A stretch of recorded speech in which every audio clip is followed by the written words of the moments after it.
we have some Saturday night football.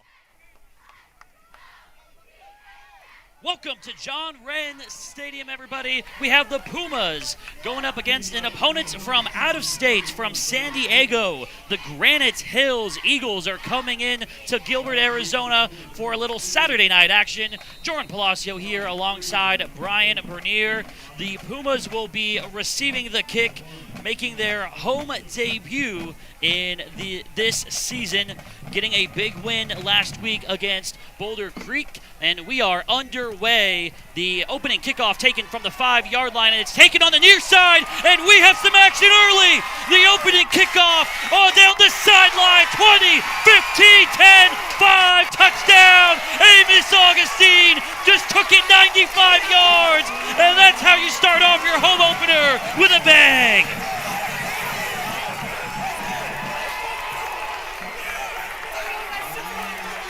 Augustine gets the edge, and he is gone.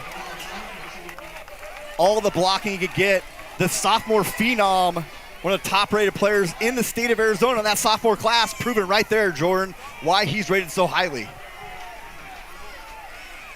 Welcome to Gilbert Granite Hills. 95 yards on the opening kickoff, and the Pumas now sets for the point after. It'll be Colton Crawford. And it looks like the Pumas are missing one extra body on the field. Amos Augustine. I had all this preparation ready to go for Cale Snyder. That'll have to wait as the Pumas score on the opening kickoff. And not to rain on the parade too much, but head coach Joe Ortiz is going to have to burn a timeout on the point after here as the Pumas were missing an extra body on the field. Yeah, it's the easy way. Everybody excited. Not everybody knowing.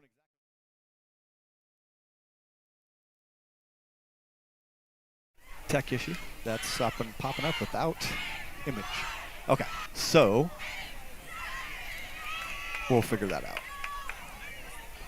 It's a full moon, Brian. Everything's going a little bit haywire. All the things, all the things, but we will always get it. So, but yeah, the fast start, always fun from Perry. Granite Hills, they give them a little bit of credit here. They came in this morning. Did not come in the day before. Could be a little car ride lag, that 5.5-hour jaunt from El Cajon. Yep, it sure is. And the point after from Crawford is true. And in 13 seconds, the Pumas go up 7-0 against the Eagles. Now, there's a little bit of history between these two teams. They faced off last year here at John Wren. Perry took the win 39-21. It looked like maybe some difference in schedules. Granite Hills, that was only one of 3 losses for them the entire season last year, and only one of 2 regular season losses. Brian, these guys are on a three-peat on division championships going back to 2022. Yeah, last year it was a big upset when the Pumas went down to Granite Hills and played in the Honor Bowl. They bring in teams from Arizona and California together, and the Pumas went and pulled the big upset last year, and the Granite Hills went on to roll the rest of the season. So successful program down in that El Cajon area, but Arizona teams don't back down to the California boys. Granite Hills being led by head coach Kellen Cobbs. Reached a coaching milestone outside of the three-peat last season with Granite Hills, won his 100th game as a head coach last season. Not an easy task in today's game, and coaches don't last that long anymore, so. Crawford's kick is away, coming toward the near side, and it'll go through the end zone for a touchback. We got some extracurriculars going out on the field, a flag in the middle of the field at the 29-yard line. We'll see what the call is from the officials. Referees are actually kind enough to give us a little card with all their names on it. We're led by head referee Steve Castillo tonight, wearing the white hat. So the penalty is on Granite Hills, and they'll be starting all the way back at their own 10-yard line. The Eagles are being led onto the field by quarterback, that's number 0, Zachary Benitez. These guys like to sling it through the air. Benitez, through the first 2 games of the season, both of which were wins for the Eagles. Benitez, 52 of 69 for 670 yards, 8 touchdowns, no interceptions. And they're starting out in an empty set, 5 wide from their own 10-yard line. First offensive snap of the night coming up here for the Eagles. Easy pitch and catch here on the near side as big hit there from the Puma defender, but the Granite Hills player just shakes him off. That's DJ Wilkins on the reception, keeping the feet moving, staying alive, and picks up the first down. Yeah, nice job there by Wilkins. I mean, not going down without a fight. Again, Granite Hills, I know, talked to some Puma players. They were worried about how much they threw the ball in the last 2 weeks, and last week would have been one of their weaknesses in that game against Boulder Creek was some long touchdown passes given up in the air. Yeah, and they don't run the ball often, does this Granite Hill team. They do on first down, though, and that's not going much of anywhere, just a couple yards on the ground. The Eagles are led mostly by Davion Williams. He's a 5'10 junior, 23 carries coming into tonight. 1 touchdown, only 2 yards on that carry, though. 2nd and 8 now for the Eagles. Benitez is going to keep it himself. He likes to run, cups upfield on the hash, lowers his shoulder, and he's got enough for the first down as the Eagles keep it moving. Some big boys on that Eagles offensive line as well. You can see from up here. They got some beef, and that Perry D-line is not the biggest in the world. That might be something that Eagles saw on tape, thinking about taking advantage of tonight. Benitez, 41 yards on the ground. You talk about some beef on the line. Benitez, 6'3", 200. As he rolls to his right, throws over the middle. Diving catch is made. Nice play there. That was on the catch, Tristan Diaz. Picks up 6 on the reception. Staying alive on this drive here early. And the Eagles moving fast, not taking any time into the huddle. As Benitez gives up the middle, looked like maybe a little RPO action there, made the wrong read, and this is going to come back for a big loss of 3.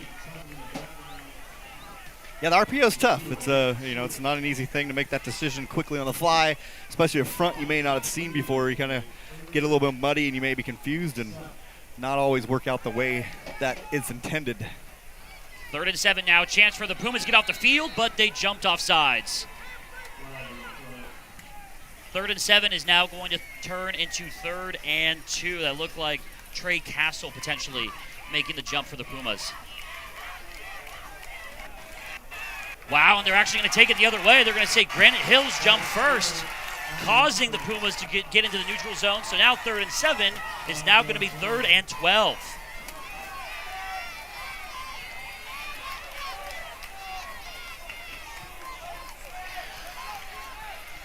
Couple of penalties on this drive. One on the kickoff on Granite Hills, and now a false start. And it looks like the players disagreeing with the call. And the Pumas with a chance to get off the field here on 3rd and 12 and really build some momentum after the opening kickoff touchdown.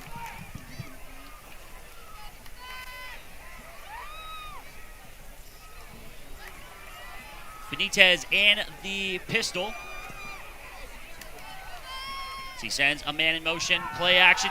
Benitez stepping up, throwing over the middle, and the pass is caught right at midfield. That's Noah Walker.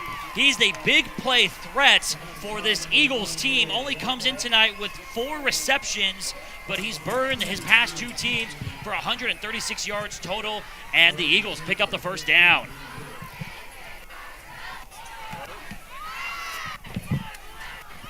First and 10 from midfield as the Eagles trying to get the correct personnel, get the correct lineup as they look to the sidelines to get their play call. And only 10 seconds left on the play clock. They're going to have to get this play off quickly. 5 seconds now. Benitez claps for the snap. And he gives on the ground, and he's met at the line of scrimmage, and only picking up a gain of 2 on that play is Anthony Matar. And they'll give him a generous extra yard. It'll be 2nd and 7 now for the Eagles. Like I said, the Eagles coming into this one coming off an 11-3 season. They're 2-0 to start off 2025. They picked up a win over Oceanside, 45-29 in their first game, and beat Mater Dei Catholic 52-17 last week. As once again for Granite Hills, that is Anthony Matar rumbling for a first down.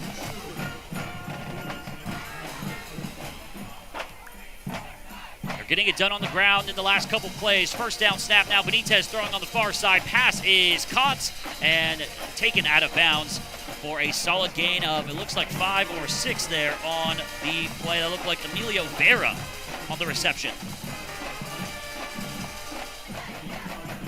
Benitez returning for his junior year. He led the Eagles to that division championship last year for Granite Hills. Gain of 5 on the play, 2nd and 5. Empty set for Benitez, pumps once, now floats it down the far sideline, has a man, and he can jog into the end zone. It's a 35-yard touchdown, and the Eagles are a point away from knotting this thing up. It is the big play threat, Noah Walker on the 35-yard reception, and Granite Hills comes right down the field after the opening kickoff and have a chance to knot it up at 7.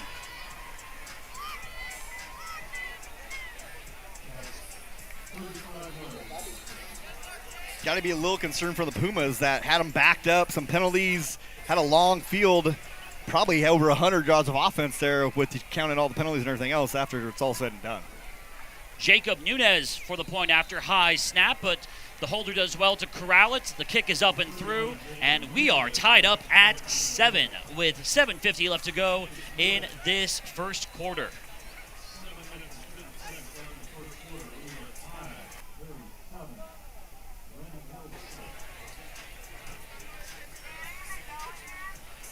Well, we'll see if the Pumas can reignite that magic on the kickoff. Amos Augustine taking it all the way. He actually led the team coming into tonight in all-purpose yards, and he just picked up about 95 more on that kickoff. He came in tonight with over 100 all-purpose yards.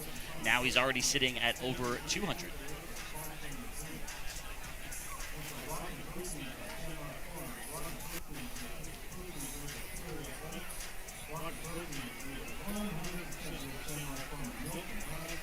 Let's see if they even mess with Augustine on this kickoff. Wouldn't be surprised. They kind of just squib it up the middle of the field. Augustine picked it up and took it all the way.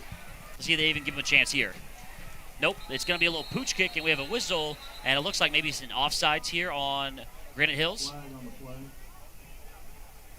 Definitely looking at procedure penalty on that one because they're didn't even let it get off the ground. Oh, it's interesting, Brian. We just saw the penalty being signaled by the field judge on the far side, not the white hat. We got some power tripping going on here with our refereeing crew tonight, or what do we got going on? That'll happen. Granite Hills backs up 5 yards. Now we'll kick from the 35. We saw they were just trying to pooch it toward the far side of the field.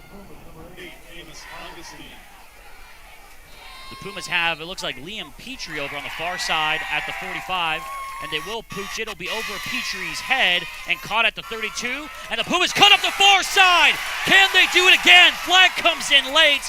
This one might be coming back. We'll see on the penalty. But the Pumas in business if this play stands. That would have been something else, right? Oh, could you imagine? That's not a way to start a game. It is a holding on the Pumas. Head referee Steve Castillo already made the signal, and he's doing it again. And the Pumas, the flag was at the 50, 10 yards from that. Will start on their own 40-yard line. Busy night for these guys already. I told them we were doing a broadcast. They might get on TV. I didn't know they were. I'll tell you what, maybe. Cale Snyder in at quarterback for the Pumas, returning from his sophomore season. 14 of 20 last week, 164 yards, 1 rushing touchdown for Snyder, 6'3", 210. Empty set for him as well. Granite Hills on the defensive, passes up and almost intercepted. It was tipped, and it falls incomplete. Snyder was looking for Wendell Schaefer there, and it'll be 2nd and 10. Yeah, Wendell Schaefer probably the number one guy they were trying to hit last week. And so, nice receiver. Last year was probably the guy he wanted to go to the most as well. So, with the graduation of LGA, and so Wendell Schaefer steps into that number 1 role. Yeah, last week for Wendell Schaefer, 3 receptions, 54 yards. And the Pumas going to give on the ground. It's Patterson on the carry, but he's wrapped up in the backfield. And the Pumas very quickly are faced with 3rd and long. Tackled by number 39, Caden Phillips. Vaughn Patterson coming into this game. 11 carries, 108 yards last week. Loss of 1 on the play, 3rd and 11. And 3rd and 11 for the Pumas now on their opening offensive drive. Yeah, Patterson last week really was the difference maker on offense. Had a lot of long runs. Didn't get in the end zone, but probably a guy you want to run a lot of stuff through for sure. Snyder on 3rd down, wants to go over the middle, into traffic, and it falls incomplete. He was looking for Augustine deep down the field, and it's a quick 3 and out for the Pumas. Broken up by number 22 from Granite Hills. Raja shoots up.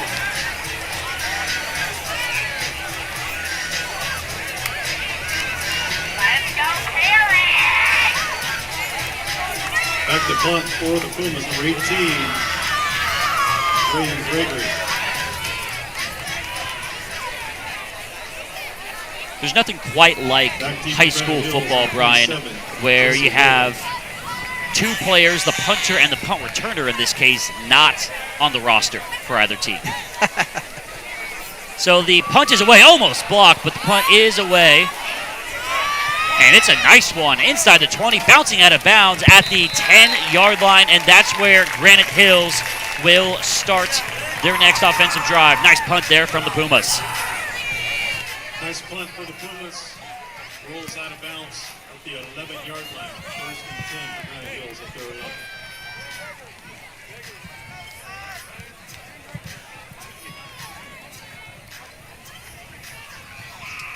And on first drive, we saw the Eagles mix up the run and pass. We came into this game expecting a lot of aerial attack from Granite Hills. And we did see a lot of it as well. They connected on a 35-yard touchdown pass to Noah Walker. And Benitez now from the pistol. They're going to give up the middle. And the running back cutting upfield is going to pick up a gain of 4. The punt was officially spotted out at the 11-yard line. Now moves up to the 15 on the gain of 4. Yeah, Granite Hills giving you a lot of formations as well. So Gain of 4 on the play, 2nd down. It's Davion Williams on the carry for the Eagles.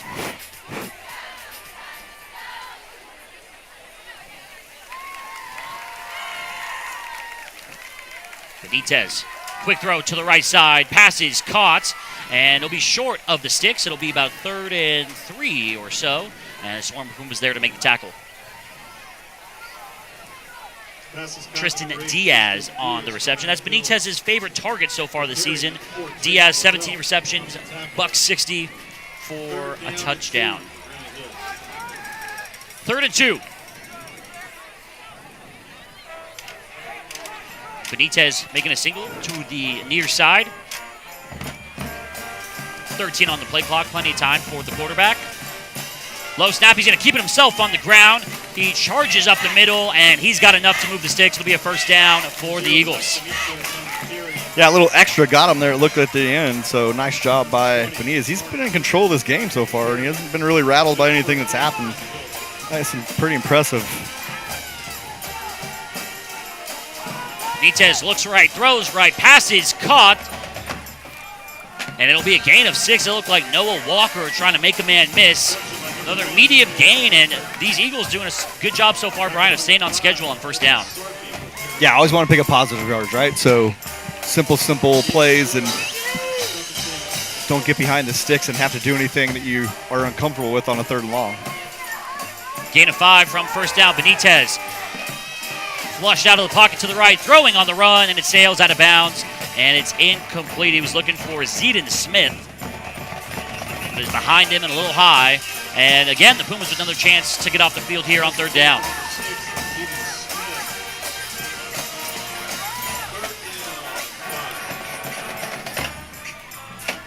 Noah Walker, who made the touchdown reception off the field for this play on 3rd and 5 from the Granite Hills 27. Benitez shuffles left. Now sidearm throw, pass is caught, and it looks like on the spot they're going to give him enough for the first down. Pass caught by number 6 is Eden Smith. Smith, the intended receiver on the last play, makes the reception, and the Eagles keep the sticks moving. So we are under 4.5 minutes here in the first quarter of action between the Pumas and the Eagles. 7-7 our score. Give up the middle. And again, the Eagles staying on schedule, picking up 6 yards on the carry. That looked like Williams. No, excuse me, that's Mater on the carry for Granite Hills. Sean Campion. Gain of 6 on the play, 2nd down. These Eagles going quick, not huddling, just getting up to the line, getting their signals from the sideline. As Mater gets another carry, cuts upfield, and he's got enough for the first down. Late hit coming in from, it looked like Tristan Diaz trying to push the pile forward as the running back gets up to the 45-yard line, and it's another Granite Hills first down.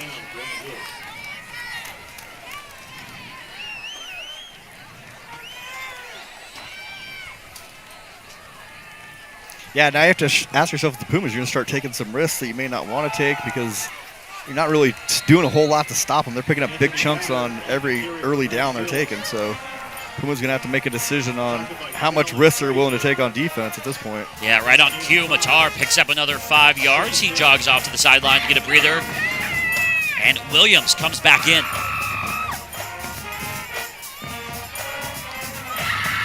2nd 5 to give, straight back up the middle. And again, this is a team that came into this game averaging 335 yards through the air. And on this drive, they've just been running it down the Pumas' necks.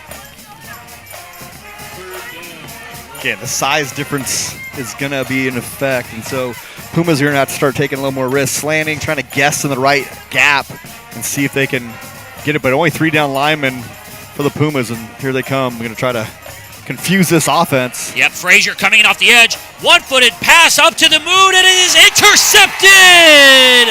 The Pumas force the turnover. They take the risk, and it pays off. That's Devin Sarpy on the interception. Flags come in late for celebration, but the point is the Pumas have taken over the possession. Yeah, Sarpy just, first game back, just got cleared off of a ACL. Tore it last year against Chandler. And Sarpy coming up big last week, the guy they were missing in the defensive secondary to make those plays. And Sarpy, first game back off of ACL, Jordan. I mean, that's pretty amazing. Come back, already get the big pick for the Pumas to shut down this Granite Hills offense.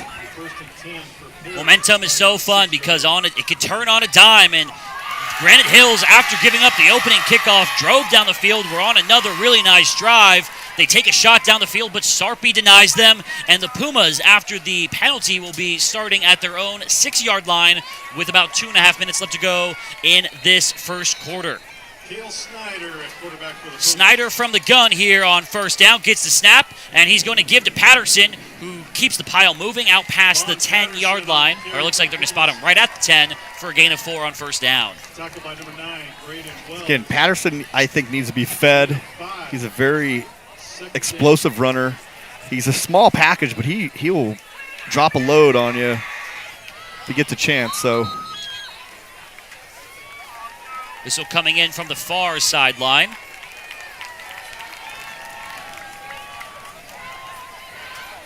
As it looks like they're going to have a lineman come out of this play.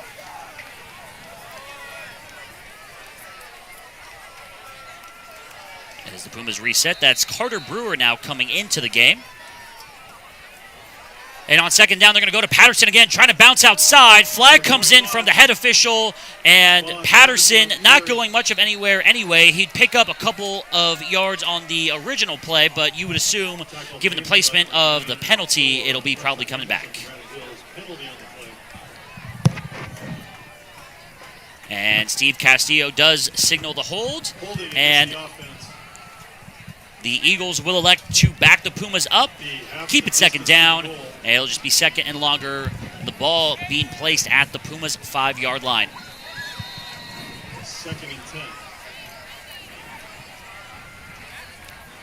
Snyder with his heels on the end zone. 15 on the play clock. About 1:40 left to go here in this first quarter. And he gives it Patterson again, taking about 5 or 6 Eagles to bring him down as Patterson earns a very tough couple yards there. Number 39. And so Patterson will be the main running back. They'll supplement in a lot of their runs with Talon Frazier. Talon plays a lot of defense, so they try to get him a little bit of balance. Last week, a lot of plays for Frazier had 2 touchdown runs in the game winner with 51 seconds left on a jet sweep. Snyder over the middle, passes incomplete. Snyder ends up on the deck, and the Pumas will be forced to punt once again, and this time in the shadow of their own goalposts. Yeah, it looked like the receiver gave up on it there, just didn't have the confidence anything was going to go on, and a lot of traffic there. Sometimes the receiver, you're going, did he really throw this to me right now? I don't think this is the best idea. Very easy to do.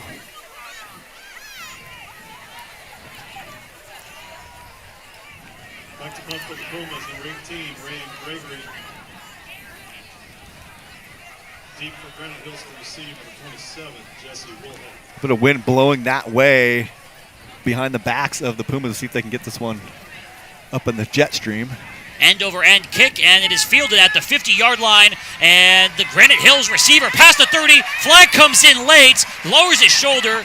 The original play, we got flags all over the place. We got 1, 2, 3. I saw one official throw his hat. We got all sorts of laundry on the field on this punt return. It looked like a peel-back block on the replay here, and so I'm not sure exactly. That's a rule now that back in the old days, they wouldn't have called. So those peel-back blocks, if you face the other goal line, the rule is, and it's been that way for probably about 5 years now, maybe a little bit more, but if you are facing the opposite goal line of where you're intending to go, that's going to draw a flag if you blow somebody up. So all the officials having a conference to maybe figure out all the penalties. Well, there are 3 of them that were thrown, so they're probably talking about who threw it better, who threw it further. It's interesting. It looks like they're chatting with the Granite Hill sideline and head coach Kellen Cobbs. So you would assume, based on that, maybe that this penalty is potentially on Perry? Or maybe he needs an explanation? They called double crackback blocks. Offset. They're going to have to re-kick this. A little repunt? Yeah. I don't know why they're talking to him. It's a re-kick. Yeah, offsetting crackback blocks. Yep, sure is. That's the head official there, the referee, Steve Castillo, making the signal. So offsetting a personal foul, so we will do it once again.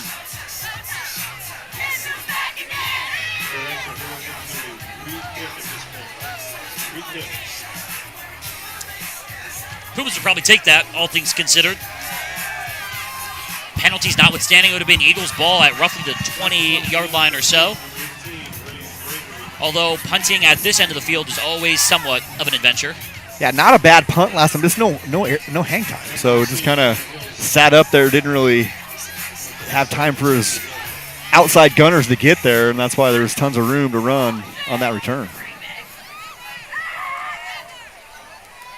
Another clean snap. Punt is away. This one a lot higher. I think he heard you. It's not going to go quite as far. It takes a bounce at the 42-yard line, give or take. It gets a Perry bounce past the 50, and that's where it will be downed. And that's where the Eagles will take over with about 40 seconds left to go here in the first quarter. That's what every coach in the NFL, every coach in college wants. You might think the guys with the big booming leg is what they want, and they want to kick a 65-yarder, and that is not true. They want a 45-yard punt with a fair catch, no return is every goal of every special teams coach at every level of high school to the NFL. And that's always the big fallacy is you want that guy that can just murder a ball 70 yards, and that doesn't give your guys any time to get down there. What's the thing with special teams coordinators? Aren't they like always crazy? Yes. Usually the most intense guys on a staff. So they got to be that way. Benitez keeps on the option, gets past the 50-yard line, and that's where he'll be stopped. A gain of 4 officially on first down. tackled by Ricky Stewart.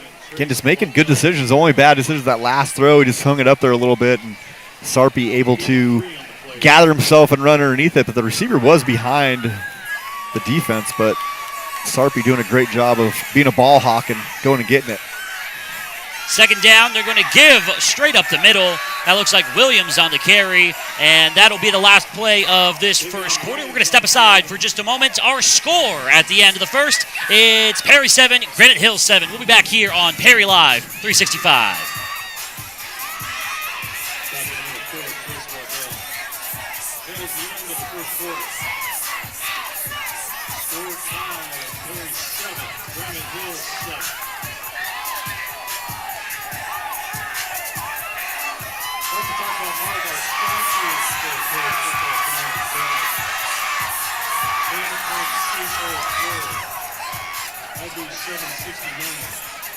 Ashley Weston affiliated with Academy Travel. Holly Stella with Shorehand Real Estate. Expert Auto Care. Hawkeye Electric Incorporated. And Centennial Brand. Thank you. Thank you. Thank you.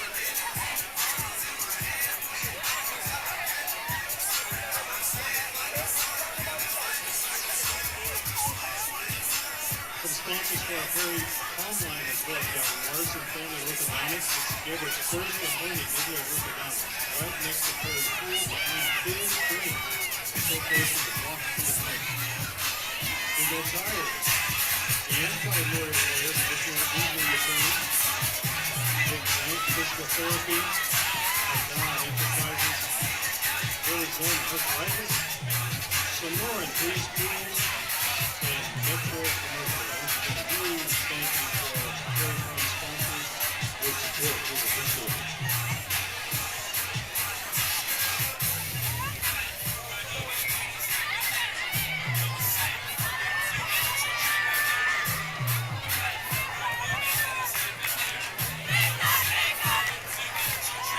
Start with a couple of two sponsors as well. People focused opponents who have recovered billions of dollars for personal injury and accident items. Big Two Toyota. Car shopping made with exceptional service. In Uptown, Chesapeake, Boulder. There's always something stylish in a affordable price. Waiting for you here. Thank you for your support. Welcome back to John Wren Stadium here in Gilbert, Arizona. Looks like we got a good one tonight. 7-7 our score here as we start the second quarter. And everyone says it. It's a big third down here. 3rd and 6 on the 48-yard line to kick off this second quarter. Benitez in the pistol. Pumas showing all the pressure. They blow everybody. And it's a fumbled snap. Timing was off from the word go, and it's a huge loss. And maybe that was 4-down territory, Brian. Maybe not anymore. Yeah, I was thinking 2 downs for sure there with being on that plus side of the 50 if they would have gotten something. But Pumas go cover 0, bring in the house, and they get the exact scenario you want. That ball rolls back there to that quarterback, and Benita's not able to gather. It's a lot to ask somebody, hey, pick up this short, hot ball while there's 7 guys coming at you all at the same time. Lorenzo Bracamonte back deep to return this punt from Granite Hills. We've seen the Pumas send pressure twice, and it's worked out twice for them so far. Punt is up and away, swirling kick.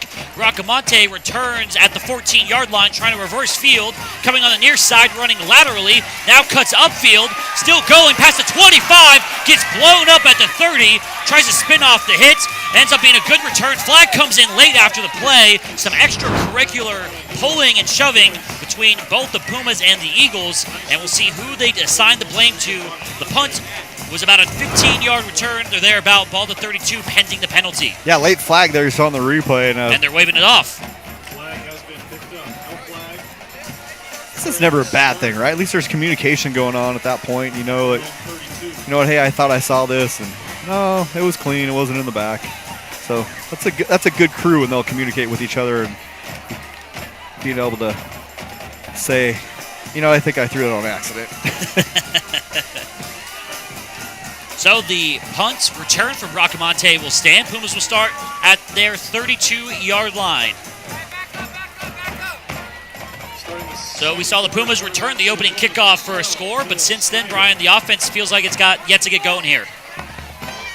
Yeah, still trying to feel them out. Feel again, big boys up Watch front. out. Oh, my goodness.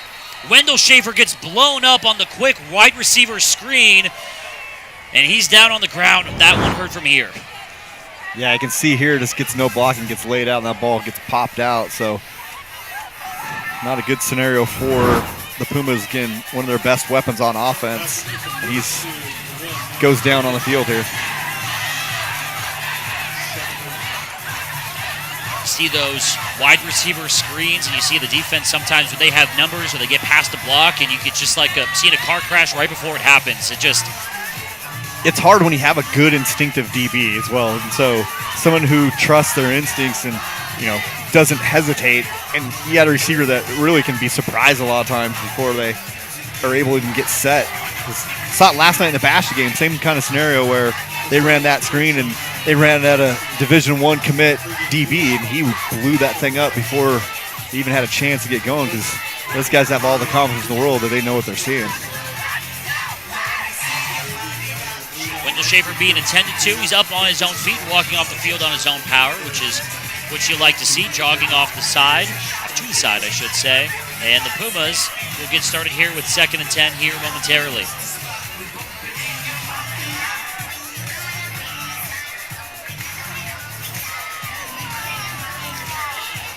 I like these unis, though. We can see the numbers nice and clear. For both sides. Yeah, that's amazing. It's like actual contrast between the jersey and the colors on the tackle twill of the numbers. That became a rule, right? There was one year where Perry, I think, wore, remind me, was it all Cardinal jersey with Navy outline? Yeah, they had to go back and redo the numbers. AIA actually told them we're not going to do that, and so the Pumas had to retrofit a little drop shadow in there so you could actually see them. That was a Coach Jones classic, though. Trying to make sure you couldn't read the numbers is one of those little things that coaches want every single advantage they can possibly think of. And thinking on film, if you can't see the number, it might help to be distracted. But is that possible in today's game? I could see that maybe working 10, 15 years ago, but now do you think that would? Not with the cameras, right? Right, You exactly. think the cameras are good enough to keep it up, but I just went upstairs and the cameras they're using, it doesn't look very good. It's like a little handheld from a long time ago. It's like Peter's P2 card camera we were looking at earlier. Both teams retaking the field here for 2nd down. 10:59 left to go in the first half.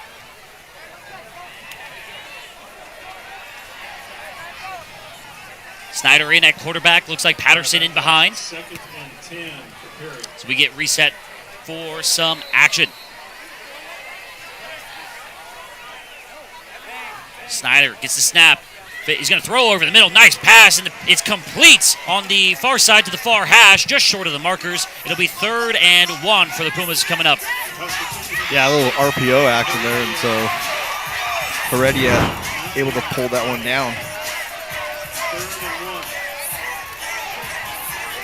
Tell you, I wanted to say something during the injury timeout. You could ask the student section. I'm not sure they know what the score is at the moment. They're having a good time, though. Yeah, for sure. First game of the year, that's all, looking forward to getting loose up there. And Saturday night game, had all day to kind of get prepped. Some confusion on the field. It looked like Granite Hill's trying to get some guys off the field before the snap. But the Eagles looked like they got the timeouts in, and they did, so they burned one, stopping the Pumas from getting a too many men offside or on the field penalty, picking up the 1st down. So we'll see 3rd and 1 here in a moment. When they start getting a DJ out here, when did that start to A couple happen? of years ago, and it's always interesting too. It's what we have mics on the field to try to pick up the ambiance of what's going on, and then YouTube will ding us for a copyright violation sure. because Yeah. this guy's playing Taylor Swift songs on the field. It's really YouTube's algorithm is so annoying. So, Brian, the Pumas 6-6 last year, got to the quarterfinals, where they ultimately lost to Brophy for the 2nd time that year. What have we got to look forward to with this squad? You got a veteran quarterback, right? You got a quarterback who has a lot of Division I offers, and that's always a good problem to have in high school football. If you have a quarterback that is capable of running an offense, you can cover up a lot of blemishes and a lot of problems. the experience of the other positions skill-wise. Not a guys who had a ton of touches last year, and so gonna have to find some people to pick up a lot of slack for some seniors that graduated. And then same thing defensively. Had some guys graduate on the front end and move some guys around. You got guys that were playing defensive end last year; they're now playing linebacker. So still have to kind of get their sea legs here and see what's going to be their go-to bread and butter. Both teams retake the field on 3rd and 1. That play is blown up, and it'll be a loss of a couple yards. They try to give it to Frazier, who stopped behind the line. And now from their own 40, it looks like Coach Ortiz is going to have a decision to make here. And it looks like he'll be – the offense is coming off the field. There we go. And now officially coming off the field. Yeah, the same thing we saw last week, too. There was a play where Pumas were backed up into their end zone, had to come out. They ran that same little inside zone and had the same penetration. Ended up taking a safety in that game against Boulder Creek. Kind of knocked the score out of whack. It was one of those things that was a little scary that the Pumas may lose based on that safety, but Pumas were able to come back and convert. Third punt of the night for the Pumas. Laces down on this kick. It's spiraling high in the night sky. Bounces toward midfield, and it is downed at the 42 or 43 yard line, and the Eagles in solid territory to start off this drive. Yeah, not been backed up early the last couple times. They've really had the ball in a good spot. Something where you can operate freely and not be concerned about turning the ball over on your side. So, but you never know in these games. I was watching the Bash game last night. Bash's Cruiser looked like they had complete control of that game, and then throw a tip ball, pick six, and next thing you know, the game's falling apart on the Bears, and had to come back late to pull that one out. 9:26 left to go in the first half. That's Matar on the carry, and Granite Hills doing another nice job on first down, picking up a handful. Yeah, that 5-6 yards every first down is concerning, and that's where we saw the Pumas taking some risks on defense, and see if they do it again with this 3-3-5 defense is really not designed to stop the run. Benitez fakes, looking on the near side. Pass is intercepted! He looked at the same receiver the entire time.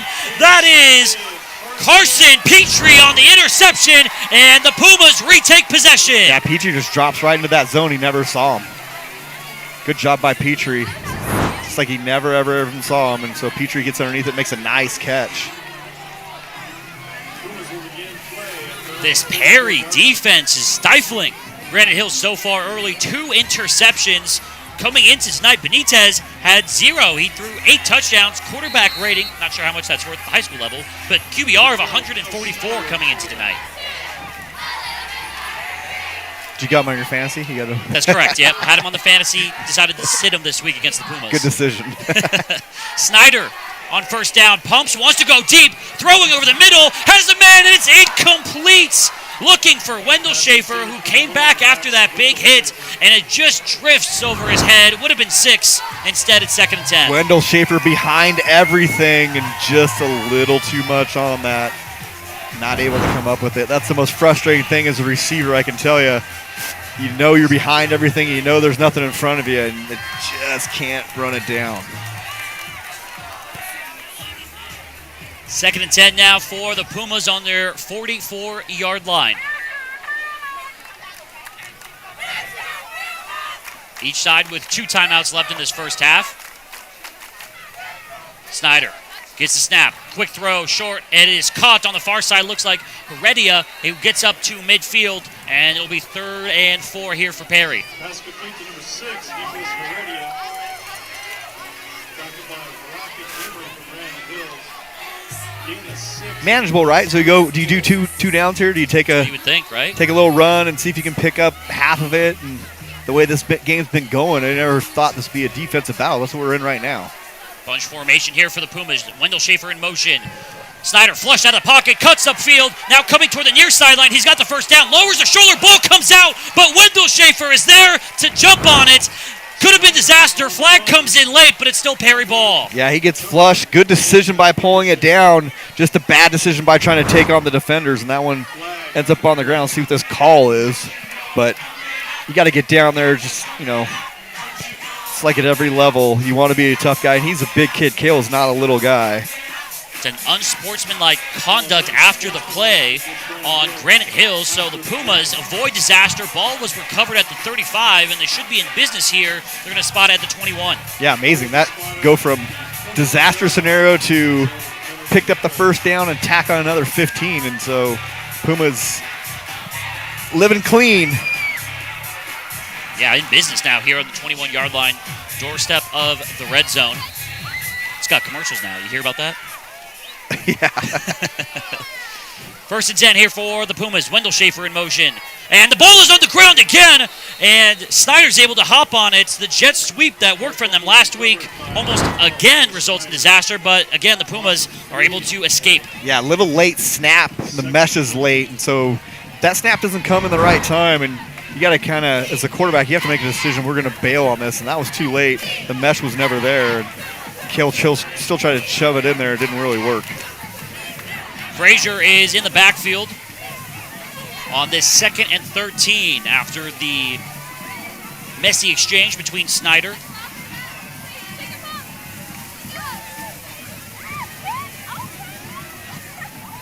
Snyder gets a snap. He's going to give to Frazier. Frazier looking for the edge on the far side, up to the 20-yard line. Staying on his feet, shugging off tackles near the sticks, and he's got enough for the first down. Yeah, Talon here is the tougher runner of the two. You can see him lower his shoulder. He's not the biggest guy in the world, but he's one tough cookie, and he proved it there. He folded a Boulder Creek kid in half last week on a run, and not afraid to put his face in there at all, and he's throwing up on the sideline now. And we got a shot of it. Thanks, Alex. Heart of a champion. Yes. Heart of a champion, giving everything he's got on the field. Action shot. First and 10 from the 11-yard line. This time they go on the jet sweep. Wendell Schaefer skips past one, up past the 10-yard line, and gets up to the 6-yard line. Gain of 5 there for Wendell Schaefer on the jet sweep. And the Pumas looking to score here as we are halfway here through the second quarter. Big defensive subs here for Granite Hills. Snyder gets the snap, gives to Patterson, trying to get up through the mess of bodies, and he gets up to the 5-yard line. It'll be third down. Yeah, Von Patterson tried to hop around in there, just not able to squeeze through. Had the right idea, but we're going to go back to it again. This heavy package that they run here in tight. Sub coming on late. They're going to go straight up the middle, and the madness toward the end zone, waiting on official signal. It's a touchdown for the Pumas. They're running in from 4 yards away on third down, and the Pumas take the lead. Yeah, that's Ricky here just powering through, moves the pile, able to move his legs and keeps it going. Nice job by the Pumas, able to convert, take the lead here with 5:56 left in the half. Ricky Stewart, 6 tackles defensively last week, comes in the big jumbo package and runs it in from 4 yards to give Perry the lead, 13-7, with just under 6 minutes left to go in the first half. And we got a whistle from the far side. Looks like it's going to be a false start here on the Pumas, and this PAT is now going to get just a hair longer.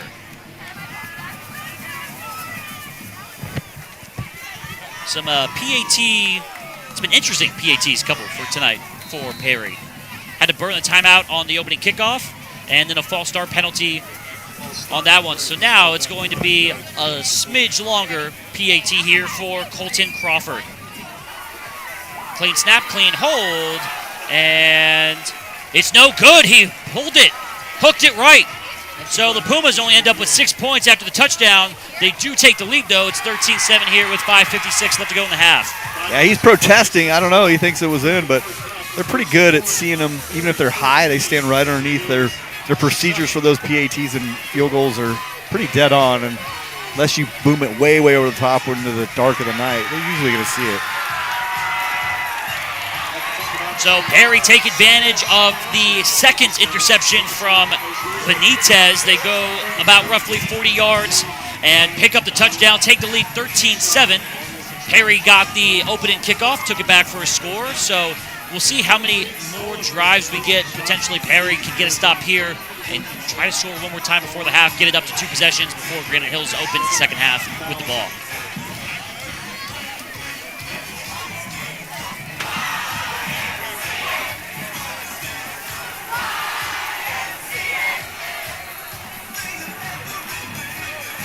Couple of returners for Granite Hills standing at the 15-yard line. Jesse Gill had to keep the Granite Hills.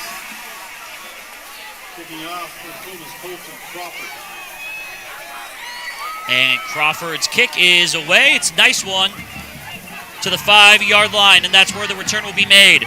Running to the far sideline. Stiff arm's not going to work. He's tackled inside the 20-yard line at the 19, and that's where the Eagles will start.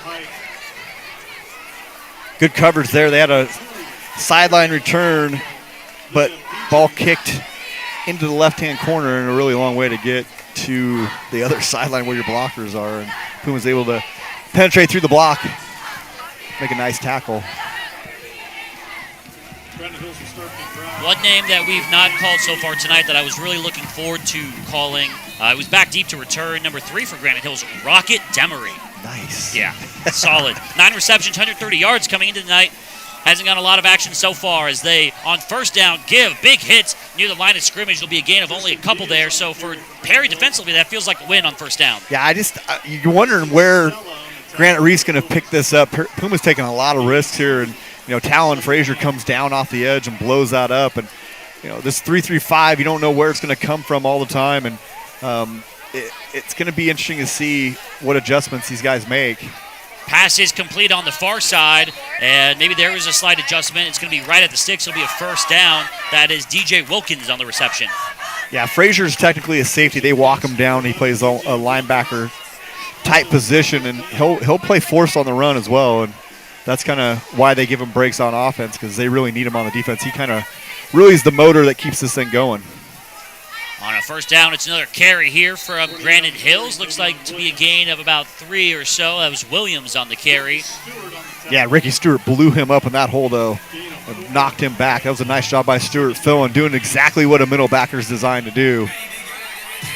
And after that hit, they're going to give Williams a breather, bring in Matar, and he gets the ball on second down. He's just a little bit short of the sticks. It'll be 3rd and 2.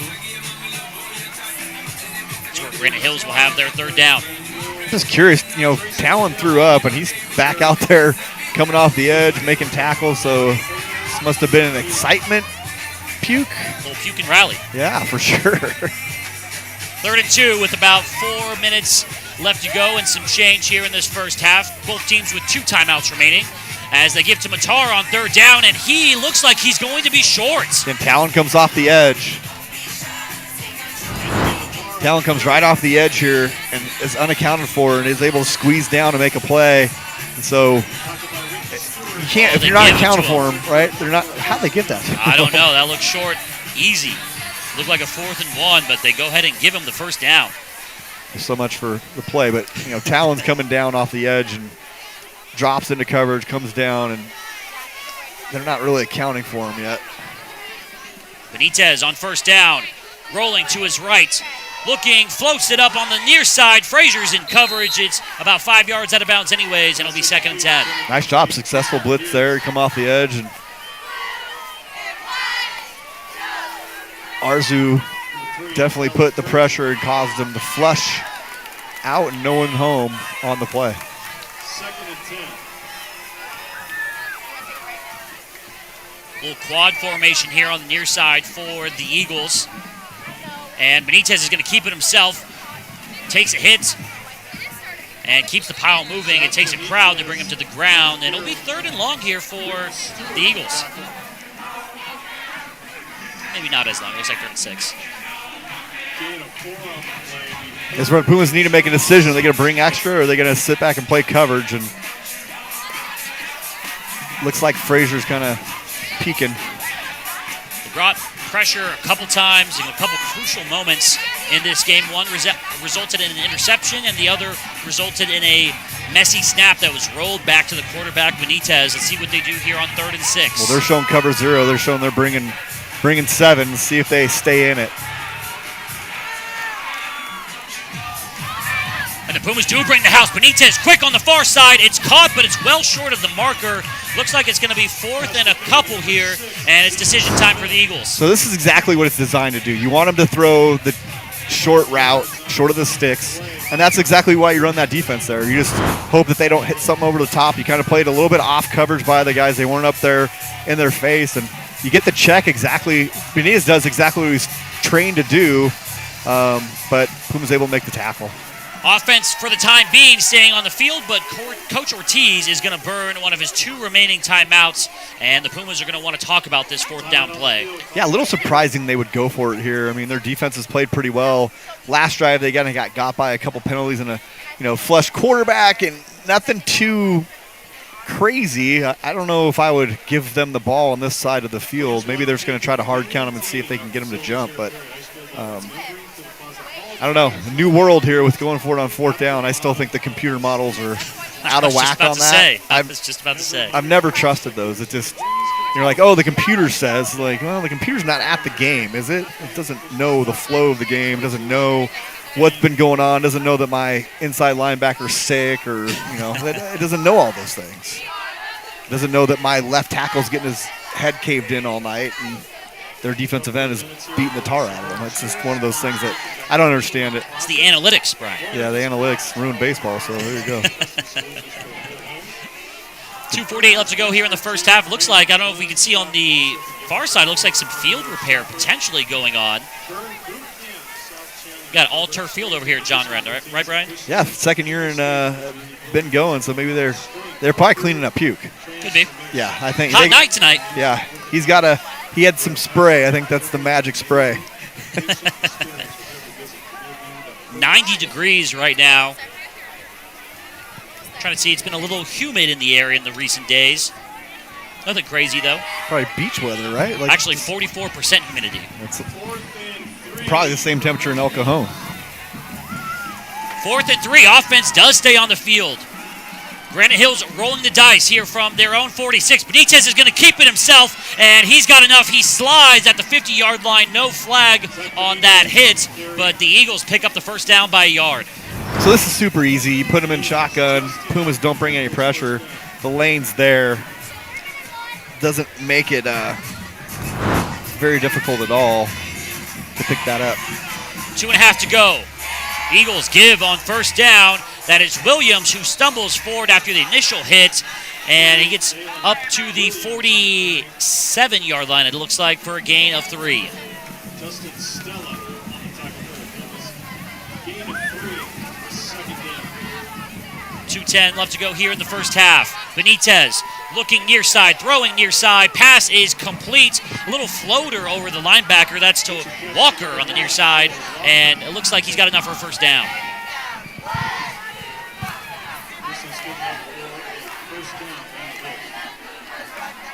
So the 4th down conversion worked. There you go. That's why you do it. The analytics, Brian. Yeah, I don't know why the Pumas didn't bring any pressure. 3-man against this quarterback. He's made some really good decisions, especially in the keeping it game. Another quick throw, and that one's incomplete. The Pumas had Carson Petrie, who made the interception earlier in coverage. A pass falling safely out of bounds. It's now 2nd and 10 with 2 minutes left to go. I mean, I'm almost of the mindset, if I was Granite Hills offensive coordinator, you got these big boys up front. We're so small in front. I'm going to let you kind of knife in there and do what you want. I'm going to get foot to foot, and I'm going to run it down your throat and make you do something. And,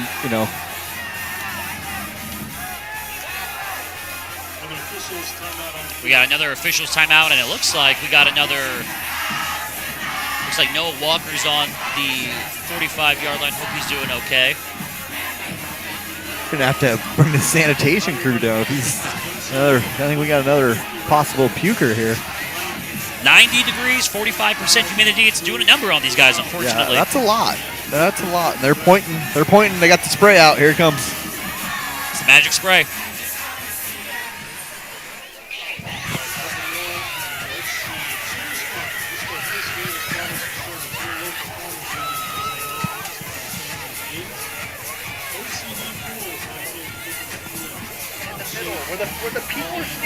Second and 10 when teams will retake the field. Ball on the 38-yard line. Yep.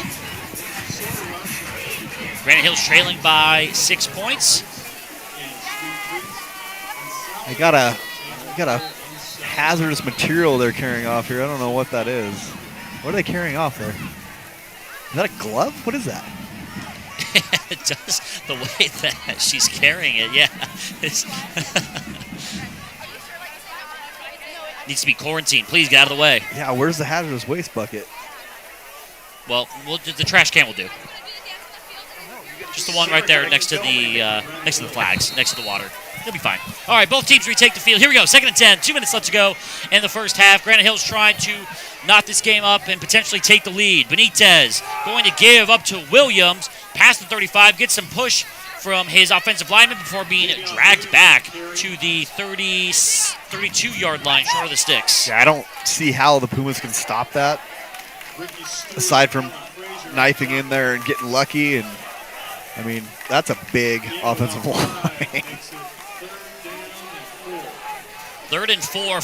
Another 5-wide set here, quad on the far side. We've seen Benitez run it a ton from these types of spots. Doesn't this time. Has all day to throw. Perry only brought 3. Ball's floated and caught on the far sideline. Nice pitch and catch there. That's Rocket Demery on the reception for the Eagles.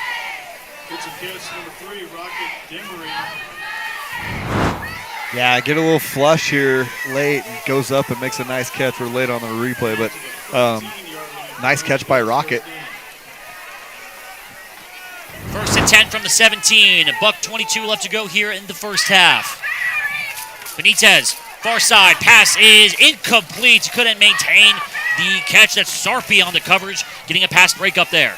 Yeah, nice job by Devin there. Passing to number 11. Breaking hard on the ball and separating the receiver from the ball. And he's made a big difference here in that secondary. They were very shaky last week, guys rolling in and out. And no big plays tonight. 2nd and 10 now. Benitez spins away from pressure. Sidearm throw. Looks like he was just getting rid of that one. It's incomplete. And Perry here with a 3rd and 10 on defense. Yeah, smart decision there by Benitez. And lived to play another down.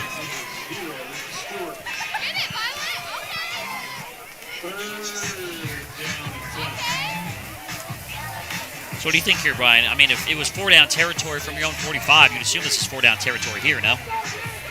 3rd and 10? Well, they're in field goal range now, and you take the 3, especially with the missed PAT, puts you down 2 scores. Pass is incomplete. He was looking for his receiver. Miscommunication there. Definitely not on the same page, and now we're going to find out on 4th and 10 what the decision's going to be. They're going to kick.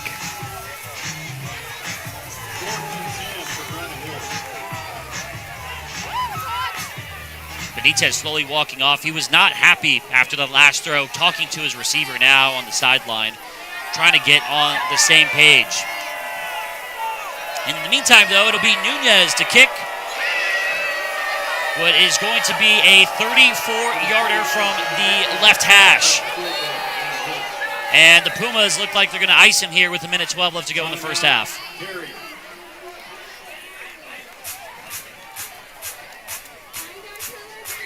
That's the one I want the analytics on. What is that? What do you think that number comes up to?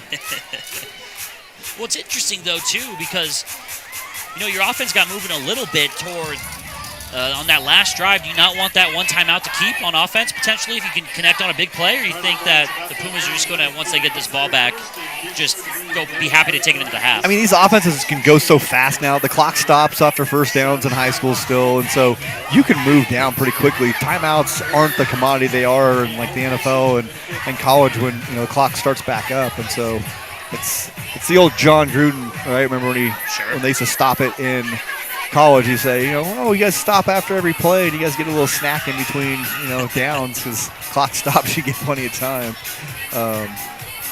So it's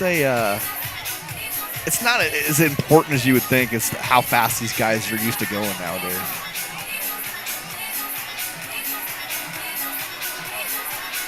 So some confusion on the near side, and the Pumas trying to get enough people onto the field. And now they get Sarpy onto the field just in time. Nunez on the season is 2 for 2. However, his long is only 25 yards. This is from 34. The kick from the left hash is up. Plenty of leg. And it's good through the uprights. And our score now 13-10 with 1 minute and 8 seconds left to go in the half. Yeah, that was a nice kick. Plenty of distance as well, too. Cross through the top of those two uprights. Nunez improves to 3 for 3 on the year. Yeah, that's a no-doubter, right?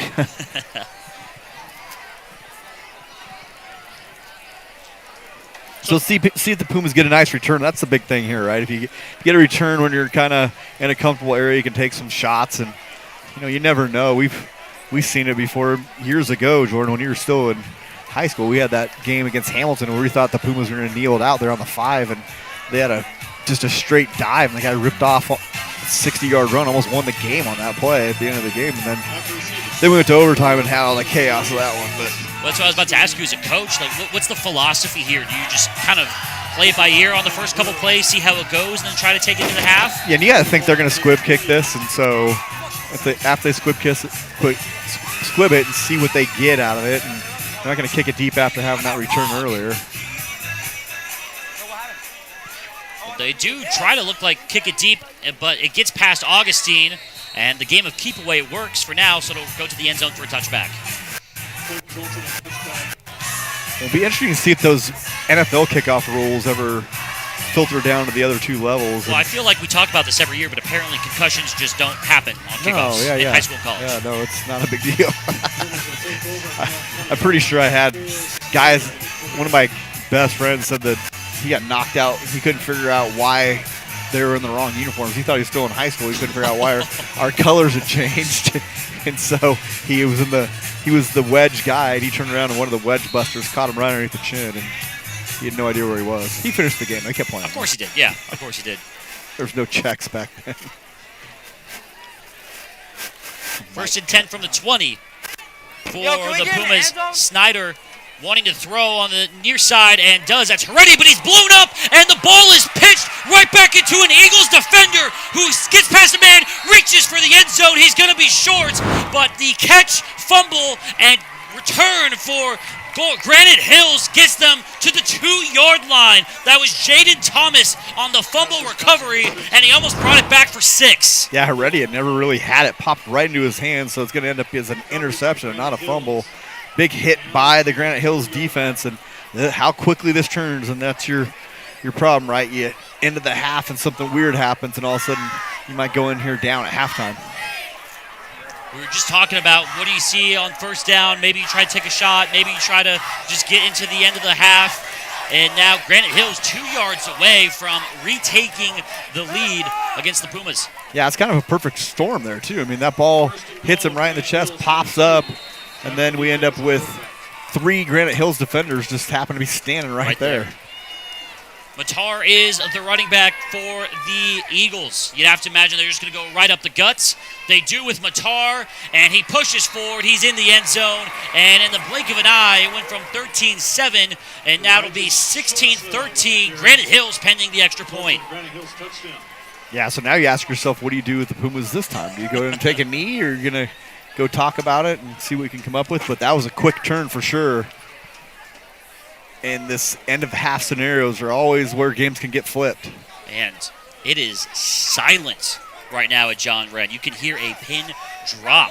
Student section, home crowd, everything is just dead quiet. And we talked about momentum earlier in the game. Pumas have made a nice couple plays on defense, couple of interceptions, but just like that, it is 17-13 Granite Hills after the point after. And like you said, Brian, the Pumas with a decision to make here. Just as a reminder, Granite Hills is going to return the opening kickoff here at the beginning of the third quarter.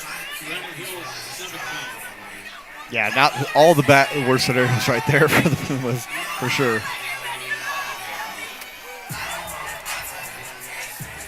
.53 seconds left to go in the first half.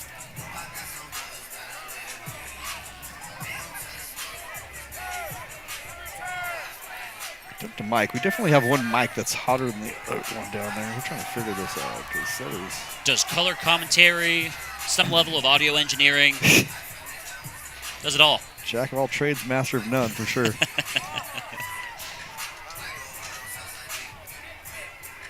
This is a student-run broadcast. If you guys aren't aware, we were talking about this earlier. I think this is our 17th or 18th year of broadcasting live events at Perry High School streaming. We've gone through different iterations and different equipment and different students. Our students do a great job of showing up and working hard for us, and it's a lot to take in to put one of these together. I'm happy to have Jordan out and does such a great job with the play-by-play. We're very lucky to have him to help, or we probably wouldn't even have this thing going right now. It takes a village. For sure. It takes a village.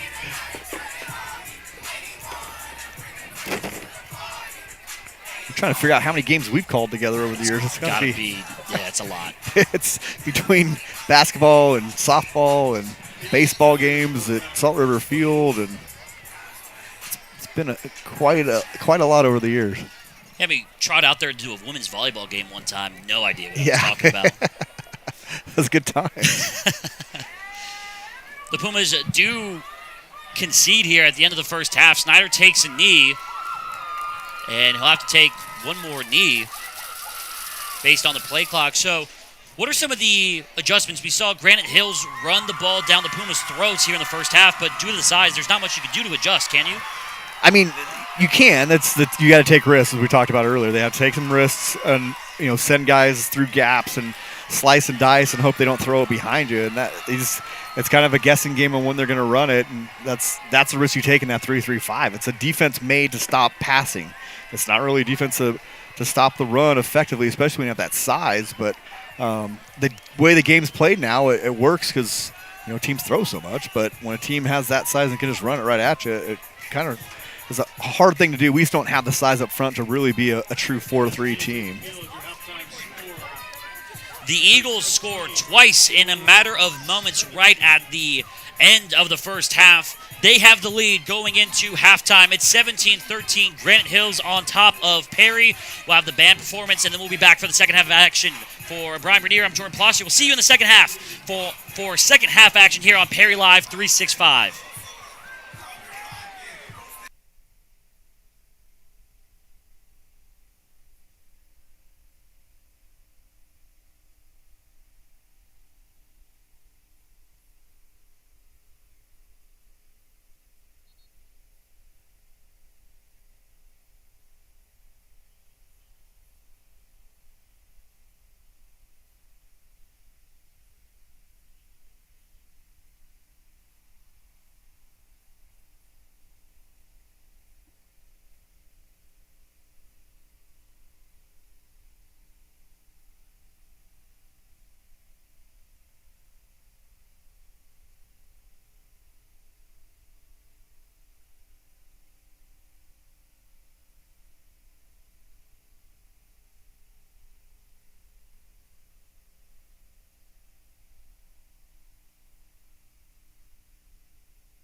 Welcome back to John Wren Stadium. Getting set here for the second half of action between the Pumas and the Eagles from Granite Hills. Granite Hills took a very quick lead at the very end of the second quarter. They're up 17-13 as the Pumas are about to kick the ball back off to Granite Hills. Yeah, a very interesting end of that half, and it's always exciting and different in high school, right? It's to turn on a dime, and it happens in the NFL and everything else. But you have a minute something left at the end of the half. You think we'll just go down and try to see if we can get some points, and next thing you know, you're down. Crawford to kick here for the Pumas. Rocket Demery in company back to return.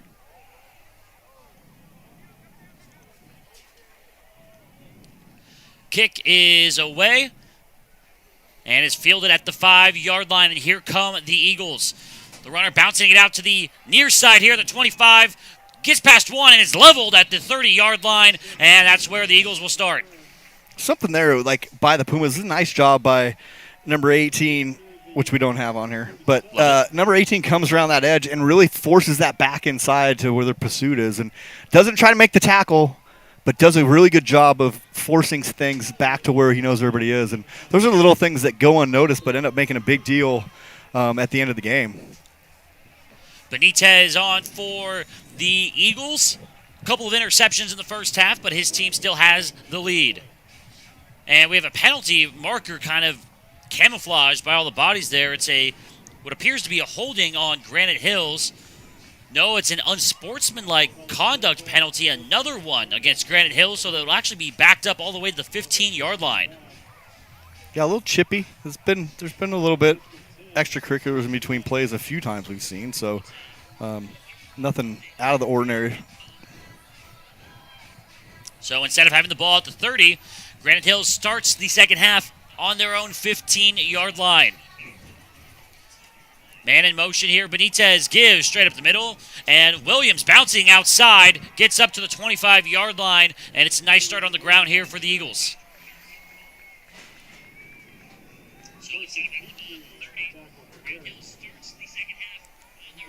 Gain of 9 on the first down carry up to the 24-yard line.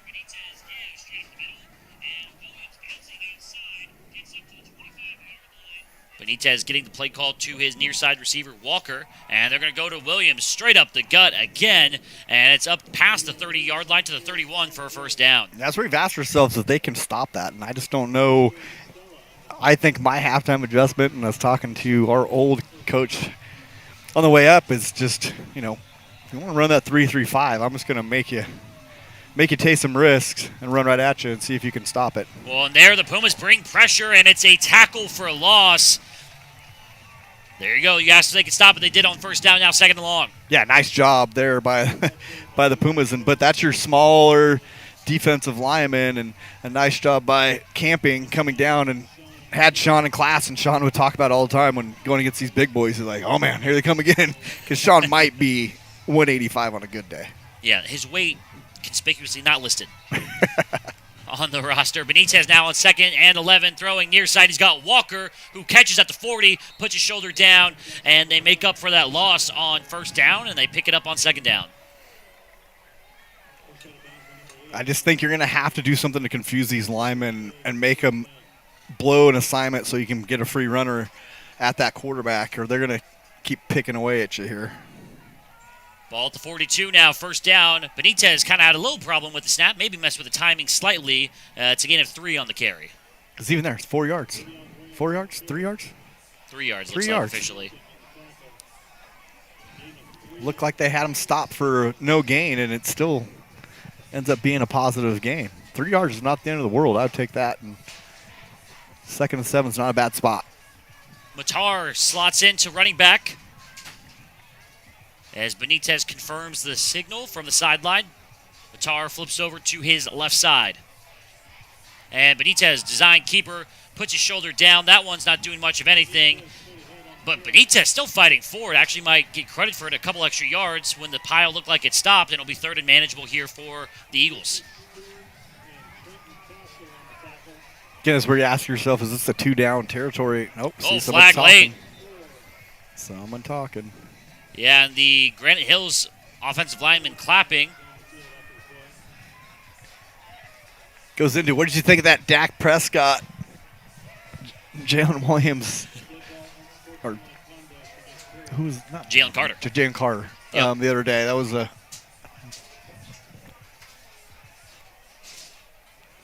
Yeah, that changed the outlook of that entire game. And sportsmanlike on the Pumas, so it'll be a 3-15 for Granite Hills. And you're right, Brian. You said earlier it's getting chippy, and I think 2 unsportsmanlikes on the same drive here, 1 on each side.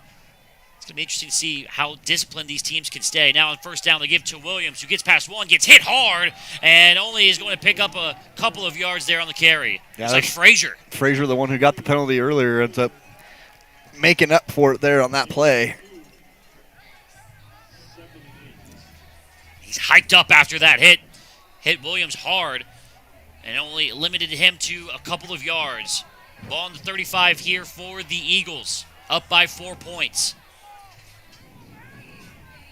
Benitez keeps on the RPO. He's got a man short and up to the 25-yard line. 26, they're going to officially spot him at. That was Diaz on the reception. They've hit him a couple times on those quick hitters, and it'll be a first down.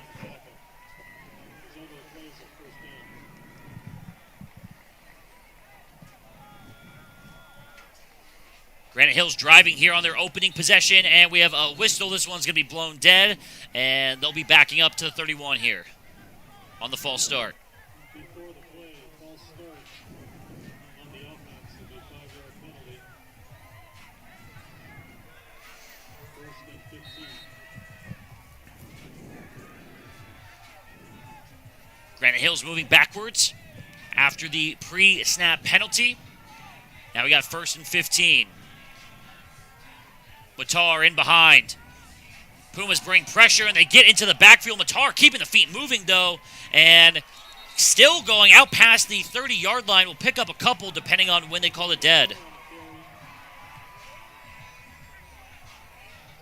Yeah, Waddle gets in there and meets him in the hole, but keeps the legs chugging and picks up nice little yardage after looked like it'd be a tackle for loss. They only ended up giving him one, so I guess they stopped the forward progress enough. But these Eagles not going down easy so far tonight. 2nd 14 now. Benitez throws near side, caught. That's Walker out past the 25. Clock will keep turning, and the Pumas here have a chance on 3rd down. It'll be 3rd and 8. And we saw the kicker for the Eagles, Nunez, kind of hitting field goals at halftime a little bit before the game. And he didn't get really anything further than the 20-yard line, anything further than a 30-yard kick, but he was making those 30-yard kicks with ease. So you have to see here on 3rd and 8 what the decision-making will look like here for Coach Cobbs and the Eagles. Pressure, and the pass is completed to Williams on the near side. He stepped out of bounds. Let's see where they spot him. It looks like it's going to be at the 21-yard line, only a gain of 3, and it'll be 4th down here. So you get a 4th down again. The kicker's capable of making it, but the way they've been moving the ball, you might want to take the risk here. 4th and 6. Yep.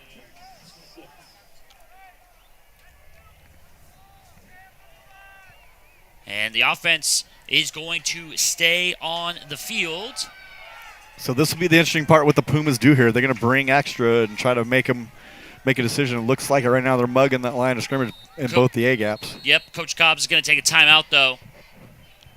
Maybe wanted to see what the Pumas lined up in, and he's going to think it over here with 6:54 left to go here in the 3rd quarter. They really haven't hit anything over the top. And so, those risks on those, especially when last time we saw him run a little bit of quarterback draw and no one was home, is really easy to pick up that 1st down. So, 4th and 5, I don't know. Your kicker made a field goal. You're up 4. It puts you up 7, puts you up a solid touchdown. I think I kick it here, but I'm just a guy in an air-conditioned booth, so that's an easy decision for me to make. But you would think, though, Granite Hills defense has played well. They've only given up they gave up 2 touchdowns, one of which was on the opening kickoff. You think even if you don't get it, you pin the Pumas, assuming no turnover, nothing crazy. You pin the Pumas back into the 20-yard line or thereabout. Give your chance, take a shot on offense here, maybe. Yeah, when you think about it too, as well, right? It was even the touchdown they got was kind of penalty infused.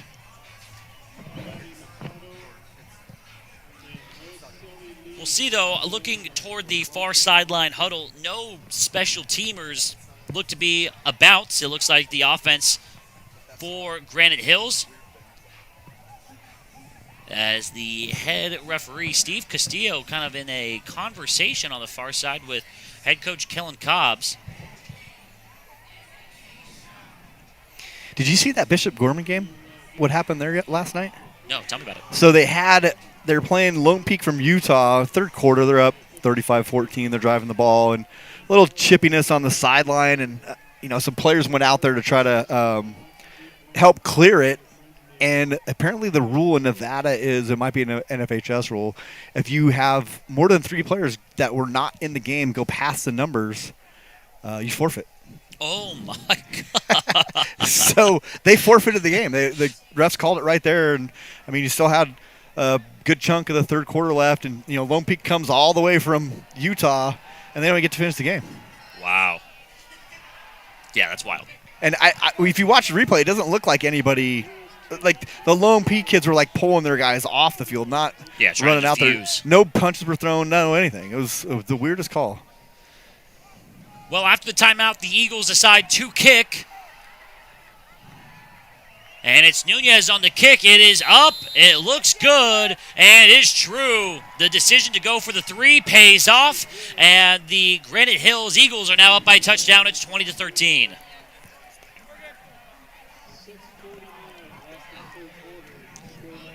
And even that kick from Nunez looked like it was good from plenty further.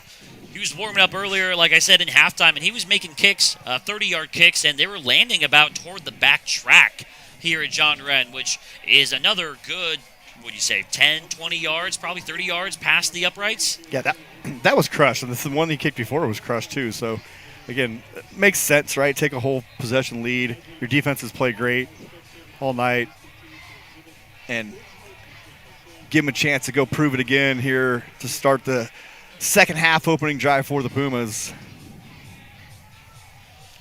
So it ends up being a 5-minute drive from the Eagles to start off the second half. They get to 3, and we'll see what kind of keep away they do away from Augustine, who's back deep to return. Yeah, they have a talk at halftime, be like, no, Coach, we got it. Kick it deep. You'd think he'd kick a touchback. He's got a You big would think leg. so, yeah. Oh, and this one is traveling back. Augustine has it on the goal line. They're going to let him bring it out, looking for something near the near hash, and he gets tripped up by his own man, and he's short of the 15-yard line. Yeah, that was a big hit by Wendell Schaefer. That's how you get hurt. Those are the ones that, people think the big hits come from your, defensive players knocking you down and those things. Those don't really hurt that much. It's those weird ones, the things that are unexpected. You collide with somebody on accident, a la, on Friday night. Last night with the Travis Kelce collision there that takes out Xavier Worthy. And so it's those things that end up getting you, really. A straight hit doesn't really do a whole lot of damage to you. First and 10 from the 15, and it's a pitch to Frazier on the far side, running up the hash, up past the 20-yard line, and he's marked down. And we got some extracurriculars again, a very late hit coming from a Granite Hills player, flags flying everywhere, and it is chippiness galore here on the full moon here on Saturday night. Yeah, so Talon, we heard him at halftime talking about not getting the ball, and he gets a late whistle, and he gets planted there at the end of that play, and so he is a definite rabble-rouser, and so I'm sure they thought the play was still going. He jumped up like it wasn't dead, and Granite Hills took offense to that very quickly. Discussion coming from the officiating crew. And head referee Steve Castillo will give us the call.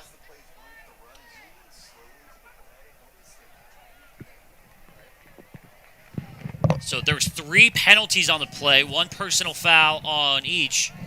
Or excuse me, 2 penalties on the play. After the play, that's offset. And so they'll let the play stand. It'll be a first down to the 25, and the Pumas will have a first down.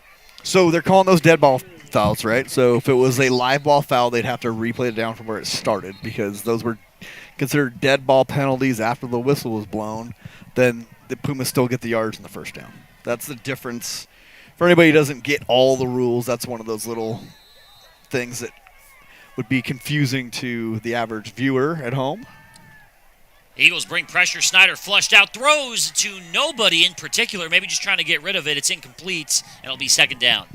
Just really haven't been able to get anything going in the pass game. It's just kind of been disjointed and herky-jerky the whole night on offense and haven't had an identity, nothing to really hang their hat on. And, we did hear Talon, our mic was moved for some weird reason, was sitting on a table on the sideline. Talon yelled, I only touched the ball once in the first half, and he got a carry already. He's still frustrated he's not getting the ball. I was just about to say they run the speed option play there, and Frazier definitely was looking for the pitch, never got it.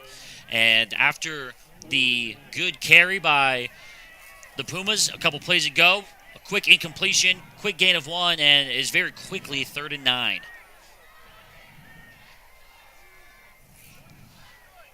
Snyder looking left, throwing. It's behind his receiver, and it falls incomplete. And the Pumas will have to punt here on 4th down. He was looking for Bracamonte on the out route toward the 40-yard line. It's incomplete, though, and the Pumas will send on the punter. I'm just not sure where he's putting that. There's 3 guys there you see on the replay. They got it packed in, and their coverage is pretty good on all the things underneath. And I think you might have to try to move somebody and get your fastest player like Augustine or Wendell Schaefer isolated somehow and try to take a shot if you can get a one-on-one coverage somewhere. But they're playing the underneath stuff pretty heavy. Yeah, that's a good point, too, because outside of the kickoff, we really haven't seen much of Augustine, especially offensively.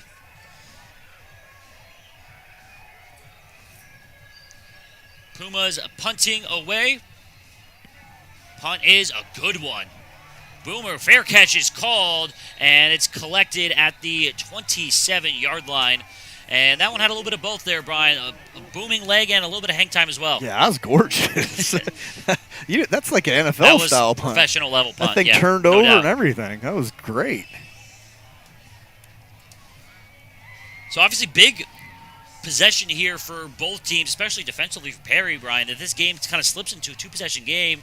You're really questioning if the Pumas have the firepower to keep up. Yeah, I mean, we haven't seen it tonight, so the one touchdown they did have was a couple of defensive penalty aided on the way to the end zone, and just haven't been able to consistently run the ball, haven't been able to consistently throw the ball. It's been a really quiet night for the offense. Defense has been on the field a lot as well. Especially with the running attack that we've seen from the Eagles, you wonder how long they can hold on. That's Mater there who drops the shoulder and picks up a handful on first down.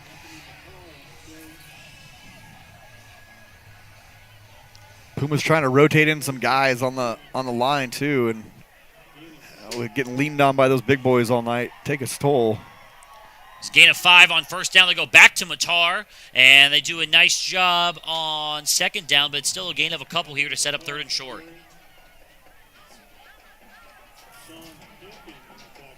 Trying to figure out what's going on with Mater's helmet. Slightly different, no logo. It looks like it's like sanded down.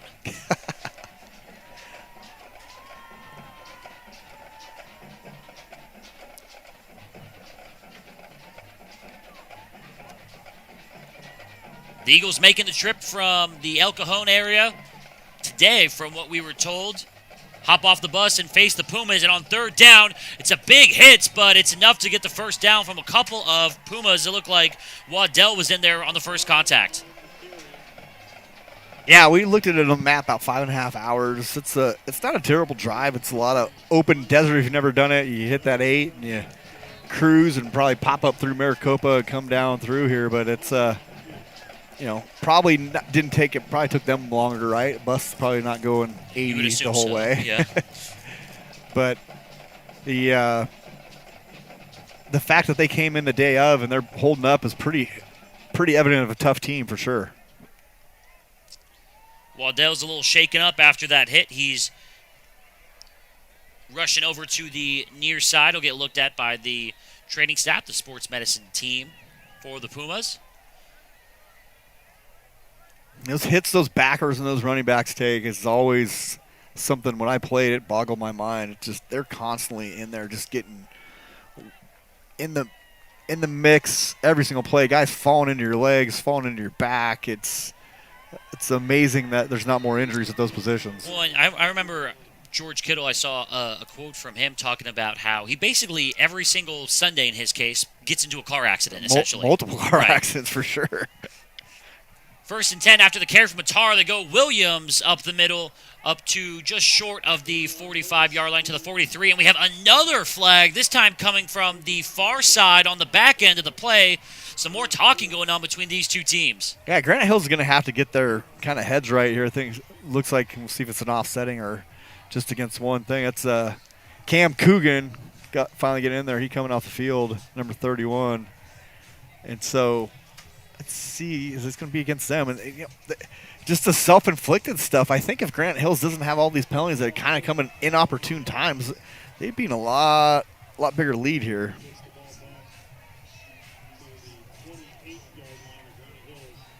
So similar to some of the penalties that we had earlier, this was considered a dead ball foul, dead ball penalty. So the down remains second down after the carry. It's now second and forever, though. Second and 20, to be exact. Benitez on second and long checks it down to Williams, who catches it on the flat, and he's knocked out of bounds at the 30-yard line by Sarpy, and it'll be third and even longer. Yeah, that's a great job by Sarpy. Sarpy coming off his receiver and being right there to meet him for a short gain. So now this is the Pumas, where the Pumas want them, and wonder if they're going to bring extra. They really haven't been able to get much pressure with 3, and so let's see if they maybe bring one extra to try to force a decision here. They do walk up Ricky here. They bring 4. It's a screen pass on the near side. The pass is completed. He's got 20 yards to go, and he's not going to get there. That was Vera on the reception for the Eagles, and the Pumas, thanks to a couple of inopportune penalties from the Eagles, are going to be able to get off the field. Yeah, nice tackle there. Comes a rally by Justin Stella, and Stella walking off cramping. He's looked like he's going to fall over. He was doing the old granny back right there, and he makes it to the sideline, going to get stretched out by some of his teammates and the trainers. Yeah, Stella led the Pumas in tackles last week, 13 of them. in total, and he makes the third down stop there to force the punt. Again, really, the only time we've seen them, the Granite Hills, get in trouble is when they cause their own problems and unforced errors and put them behind the sticks and not really driving the ball downfield a whole lot. Punt is away, and it's spiraling up the sideline. Not a good one. We'll see where they spot it. The official keeping going, and it's going to be the Perry ball at the 50-yard line. So off the side of the foot there from the punter, and the Pumas now only have to go half the distance. Yeah, great field position there for the Pumas. Again, it's got to find something on offense. We haven't seen a whole lot of the run game, and you got Patterson back there now, and he had a great night last week and just hasn't been able to get unhitched here tonight. Some confusion here as Frazier comes into the field late. Snyder getting the play call. 15 seconds on the play clock. 2:40 left to go here in the third quarter. They're going to go to Patterson on the outside, up to the 50. Shrugs off one tackle, keep going, lowering the shoulder until he's met and stood up past the 45-yard line. They gave him forward progress past where he was tackled to the 43, it looks like officially. Yeah, nice run by Vaughn there. He almost looked like he thought the guy was going to, initial defender, fourth defender was going to get him, and he turned his shoulders a little weird, but he gets in the open field. He's going to outrun most people.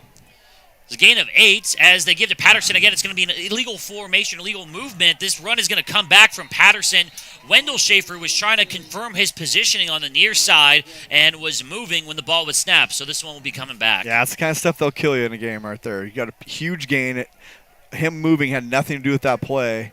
Complete unforced error, and you're taking a 15-yard gain backwards. And Patterson makes a nice move in the hole and gets upfield with biggest run we've seen all night, and it gets called back because we don't have a receiver set. So now after the penalty, it'll be 2nd and 7 as that run from Patterson was wiped away. Ball at the 48-yard line. Snyder gives to a little reverse here. It was to Frazier, who reverses it to Wendell Schaefer on the near side, gets a block past the 45 and up to the 35. He's hit out of bounds, and they're going to say that was a late hit. I don't know about that, Brian, but the Pumas are going to benefit from it. Yeah, a little double reverse here. Great block by Patterson. Wendell Schaefer gets up the sideline. Yeah, it was out. He was about 2 yards on the sideline. He took a pop, but lots of flags. Threw a hat, too, maybe a shoe or something else, but multiple penalties going to come down here. Again, Granite Hills just shooting themselves in the foot with those penalties. Going to move the Pumas inside the 20 here. Tanyan Erdman, and center guard, offensive lineman for the Pumas, number 54 there with the yellow gloves, urging his teammates to get back and to stop all the extra talking as the officials are conferring. Maybe we might have offsetting penalties. We'll see. As you mentioned, one flag, one hat, typically meaning 2 separate penalties. Yeah, and you don't know if somebody on the sideline that's a non-participant had something to say as well, and so there's a lot of flags in this game. It's been pretty mucked up.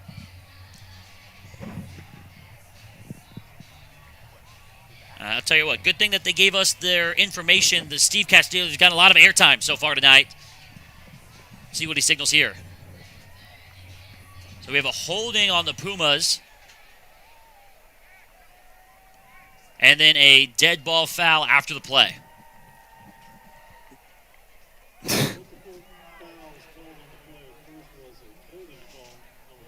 Offset. It's going to come back from the spot of the foul. The holding penalty should have been at about the first down marker. Where was the flag for the holding? On the opposite side of the field, right? Is that where we threw it? Looks like it, yeah. So I'm just wondering why they're walking back so far. That's not a spot foul from the line of scrimmage. It's a spot foul from where the hold was occurred, which was weighted. If the hold was downfield, why is the ball spotted back there? Yeah, and the Pumas end up losing 11 yards. It was 2nd and 7 on the previous play. Now it's 2nd and 18. That math ain't mathin'. Under 2 minutes left to go, and Snyder's going to throw near side to Frazier. They're saying that was a backwards pass, and the Eagles pick it up. It's going to go down as a fumble, and it's going to be Granite Hills football. Yeah, it's clearly a lateral here. absolutely a backward pass. Almost looked like they're even thinking about running a double pass, but Frazier gives up on it. Big mistake. You got to fall on that no matter what. And Eagles take advantage. Again, sloppiness turns the game on a dime for the Pumas yet again, and Eagles going to get this ball up the 35-yard line. Second turnover from Perry, fourth of the game total. Granite Hills was able to cash in from only a couple yards away on the first turnover, and with 1:44 left to go here in the third quarter, have the opportunity to go up by a couple of possessions.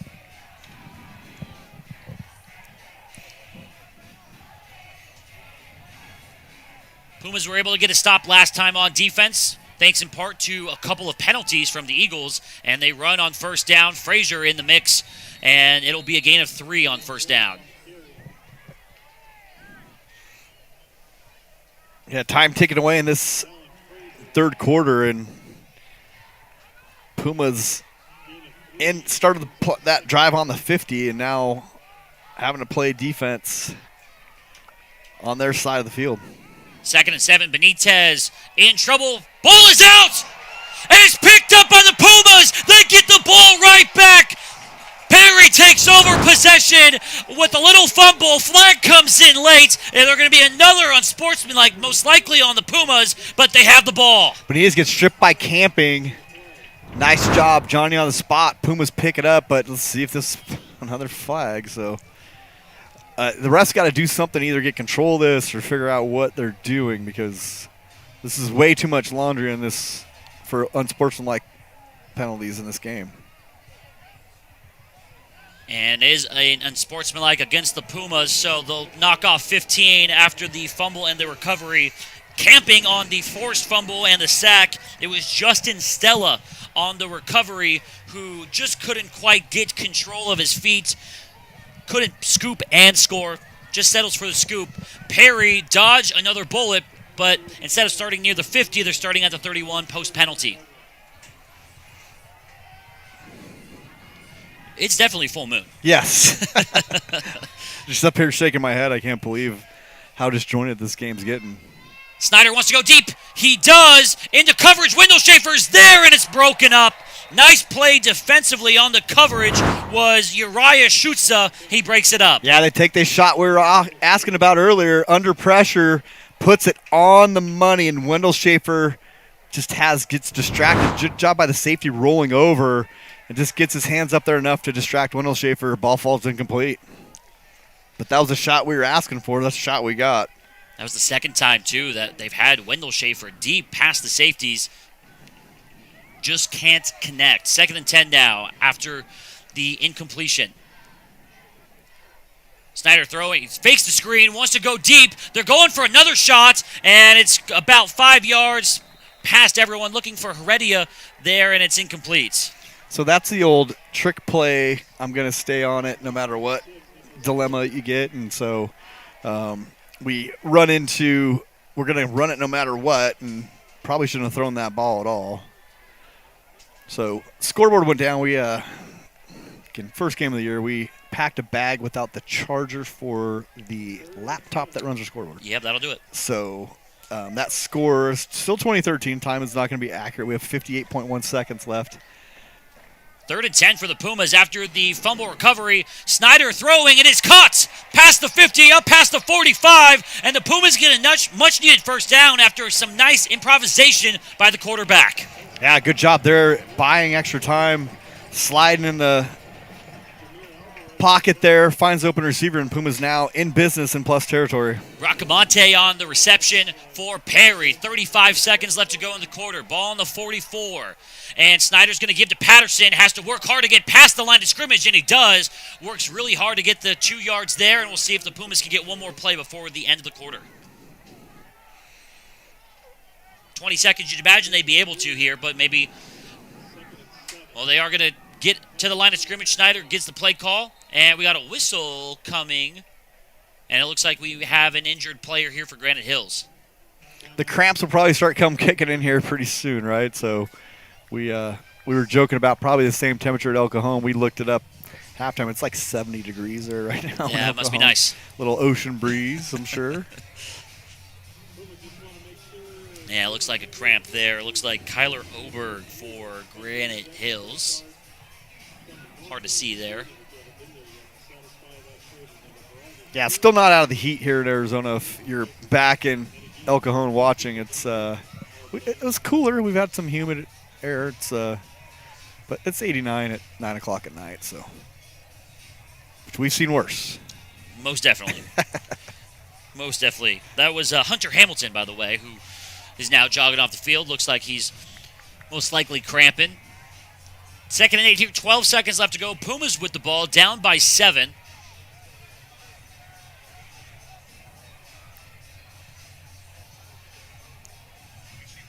Third turnover of the night for Granite Hills has given the Pumas the opportunity to knot things back up at 20. They're going to run the clock. Snyder here with 8 seconds. Most likely will be the last play of the third. He gives to Patterson, who's bouncing outside, getting behind the line of scrimmage. Flag comes in from the head official late. You'd imagine most likely a hold, too.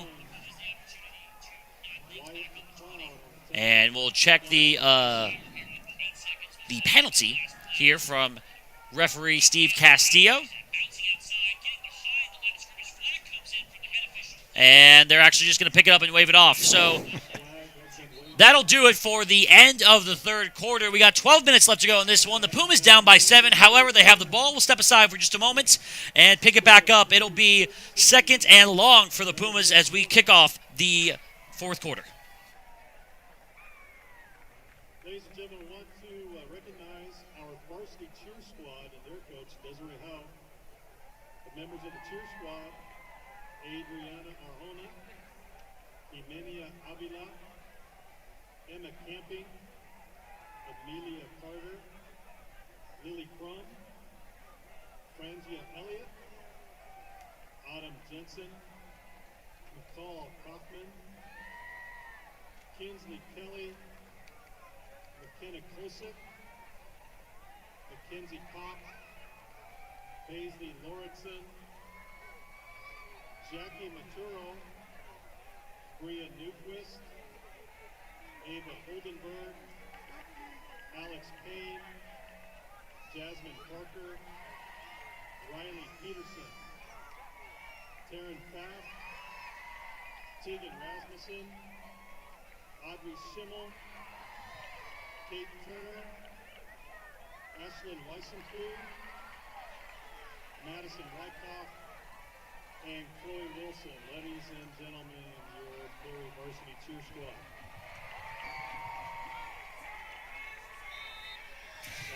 Welcome back to Perry Live 365. We got a good one here tonight in Gilbert. Pumas on 3rd down and 12. Snyder wanting to throw, does, and it's behind his intended receiver, and it'll be 4th down. He was looking for Vaughn Patterson there, and it falls incomplete. Yeah, he had all day here sitting in there, and Patterson pops late.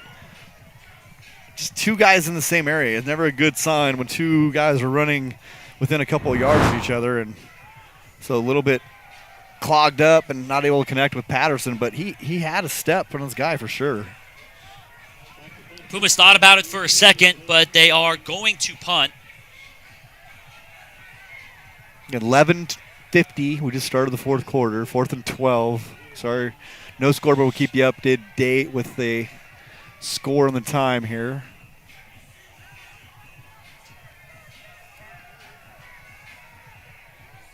Pumas will punt on 4th and 12 from the plus 46.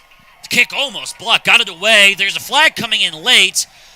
Punt takes the bounce at the 20-yard line. It'll be down not much further than that. You would assume maybe that's a running into the kicker, Brian, for 5? Yeah, so we have to be an actor, right? So he gets run into, and he doesn't act. You got to leave the leg out there. You got to fall down like you got shot, and you got to scream in pain until you get the 15-yarder, and then you jog off. Well, if you're going to run in the kicker, are you going to go for it now here? Well, that's what I was just about to ask. So it would make it 4th and 7. I mean, surely you wouldn't decline. I mean, even at the worst, you would punt again, even if you don't decide to go for it, right? I think I go for it. I think I bring my offense back out there, a hard count, see if I can get him to jump. If not, take the 5-yard penalty, bring the punt team back out. So the Pumas do accept that penalty. Is be 4th and 7, and yeah, it looks like Snyder and the offense are coming back onto the field. Even if you play the gamesmanship too, right? I mean, even if you run them out, I might have run them out late, call a play, run them out late, and see if I can get them to burn a timeout just so they don't have it in case they need it at the end. They used one earlier, Yep. so Only got one timeout. If they were to call it out, they'd only have one remaining. yeah, it's just that kind of gamesmanship stuff. Sometimes you got to play, and there you go. They burned a timeout with even not really lining up. yeah, I mean that's great. That's exactly what you want if you're Coach Ortiz. And I think I was watching the game years ago, and Rick Neuheisel at the end of a fourth quarter did some goofy stuff to cause the opposing team to burn all their timeouts because he just got them in and ended up hurting that team at the end of the game and ended up saving Washington, and Washington got the win because Neuheisel was just getting these weird formations and doing some weird things to force them to call all these timeouts and end up saving Washington in a win. So the Eagles do burn the timeout. Offense does get back onto the field, though, for the Pumas, so it looks like they are going to go here on 4th and 7.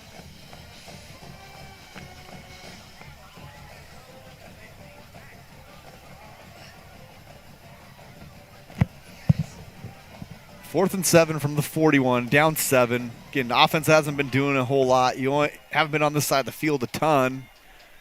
See if you just hard count them, see if you can get them to go, and then Snyder in the pistol. They do snap it.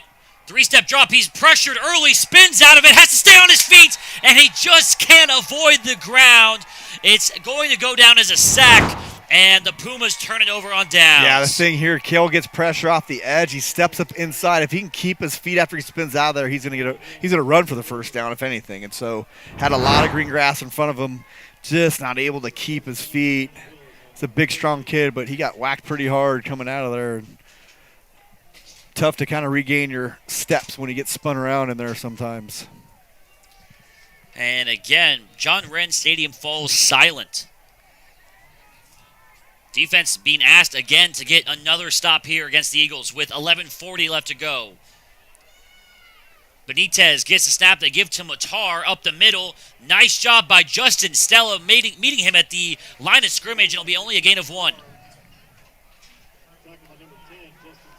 Yeah, Stella, for not being the biggest guy in the world, definitely mixes it up and sticks his face in there.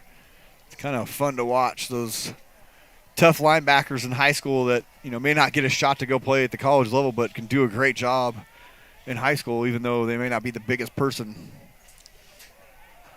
Quick throw from Benitez, and Walker makes a guy miss. However, ends up going backwards after the juke, and it'll be 3rd down now. All right, I got an issue with these always. In the NFL, you see this all the time. This step back, right? So he catches this ball, he steps back, he ends up losing yardage on the play. Just catch it and get positive yardage. Tyreek Hill. 3rd and 4 now. You'd probably assume 4-down territory here for the Eagles. As Benitez gets the signal from the far side. 10:35 and counting here in the 4th quarter. Perry's home opener in the 2025 season. We have a whistle on the far side. It looks like Coach Cobb's here for the Eagles. They're going to burn their last time out. Yeah, that's huge. You get a one-score game, and if you want to use that late, you don't have it. It's not a fun situation to be in as a play caller sometimes, and had that kind of cost me a game one time when I was still calling offense. We had a special teams coach that decided he was going to call a timeout because we didn't have enough men on a punt. And he called a timeout, and I said, why does not take the 5-yard penalty? It's a punt. It's not the end of the world. And we needed that desperately at the end of the game, and we ended up losing because we only had one, and we got down close, and I wanted to have it.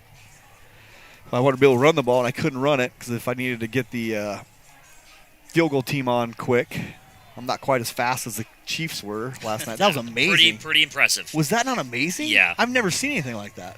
And it was from, I think, 59? Yes. Two? Like, that was crazy. Yeah. It was really impressive. I mean, I didn't even seem like it seemed like the same guys were out there the whole time. They turned that so quick. Yeah, it seemed like Noah Gray, who made the reception, like he was getting the ball back. It was 4th down. He was getting the ball back to clock it, and then just ended up staying out there on the field goal protection. Yeah, they handed the ball, and the next thing you know, Bucker's out there, and he crushes it down the middle. All right, 3rd and 4 here. They got Williams in the backfield. Feel pretty strongly about a run up the middle here. No, Benitez fakes it. They want to throw on the far side. It's Walker on the reception, and they're going to say he caught it, 1st down. Yeah, Walker does a good job here. Pumas bring extra play action. Our camera guy gets lost, but he has the shot, and 2 feet in even. Noah Walker came into this matchup tonight with only 4 receptions through 2 games, and he's probably double that here. Seen a lot of the ball so far tonight. On 1st down, this is where they run it to Williams, who gets pulled from behind. It looks like Stewart got some extracurriculars on the near side here between Frazier and an Eagle. No flags, though, and it'll be 2nd and short.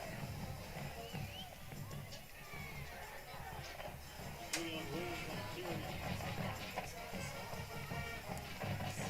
said rabble-rouser for Frazier earlier. Is that? Yeah, that's an official term, I think. I think so. 2nd and 1, 9:45 and counting here in the ball game. Benitez pump fakes, throwing for the end zone. Miscommunication or maybe just mistiming between him and Walker. Benitez threw it for the pylon, and Walker was not close to making his cut yet. Yeah, nice job. You get to take a shot, right? You got a 2nd and 1. You figure you can run it for the 1st down here. And so, but if I'm Granite Hills, I'm thinking about eating clock here. 9.5 minutes or so left, and you got to get up 2 scores, and you figure either way. And I want as much clock of that gone to limit possessions for the Pumas. 3rd and 1 here. Benitez gives to Matar, who hurdles over the pile and picks up the 1st down just shy of the 20-yard line. All right, so it's a ref bone to pick here. See if we can see it up top. Oh, we're too late on the replay. The receiver up top moved, and they didn't throw the flag. We had the same situation down here, and they threw the flag. So that's the difference of one guy on one side making a decision versus the other one. And we have a whistle from the near side. And it looks like maybe a false start, perhaps? Uniform issue with 27. The referee told him to get off the field, so I'm not sure. That's the 2nd time we've seen it, actually, from the same official on the near side. He pulled a Perry player off the field for something with the uniform, too. I'm not sure what he's fixing. I'm looking at him over there. He's fixing his pads or something, but I don't know what. Nothing hanging off of him that would have been an issue, but 9 minutes left to go here in the game. The Eagles threatening on the 21-yard line. 1st and 10. Man in motion. Benitez gives to Matar up the middle, who's pulled down past the 20 up to the 18-yard line for a gain of 3. And it looks like we have a couple of players that are slow to get up.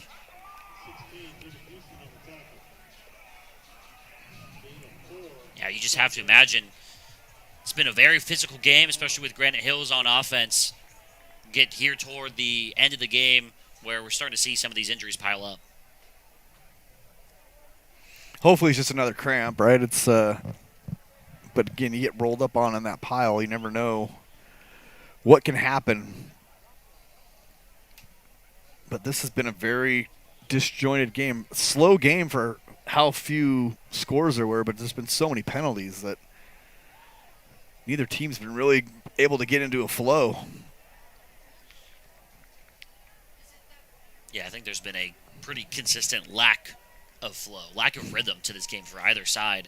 Seems like one team is finally about to pull away, and then there'll be a penalty or a turnover, and the momentum has just been a constant state of flux.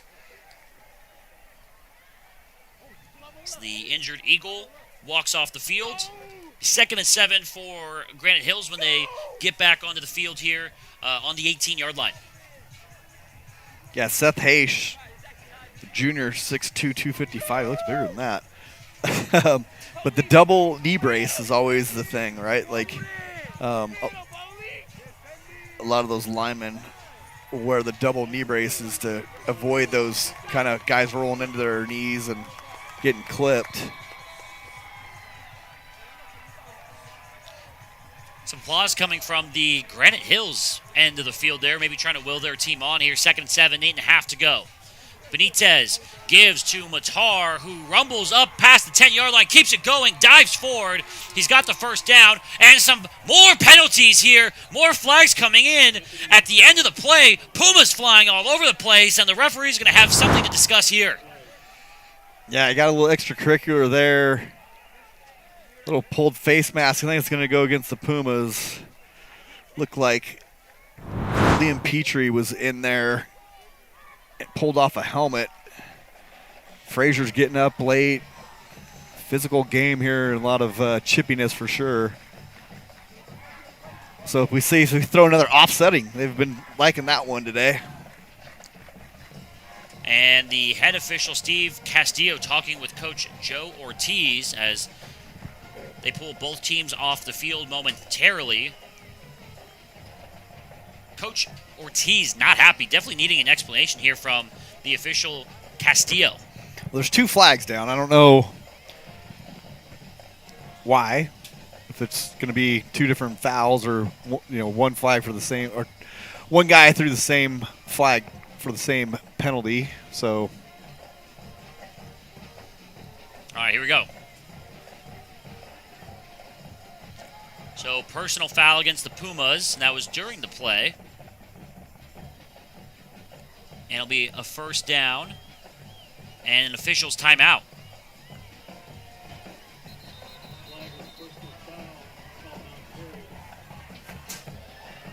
So nothing against the Eagles there, and they are now first and goal from the 5-yard line after the run.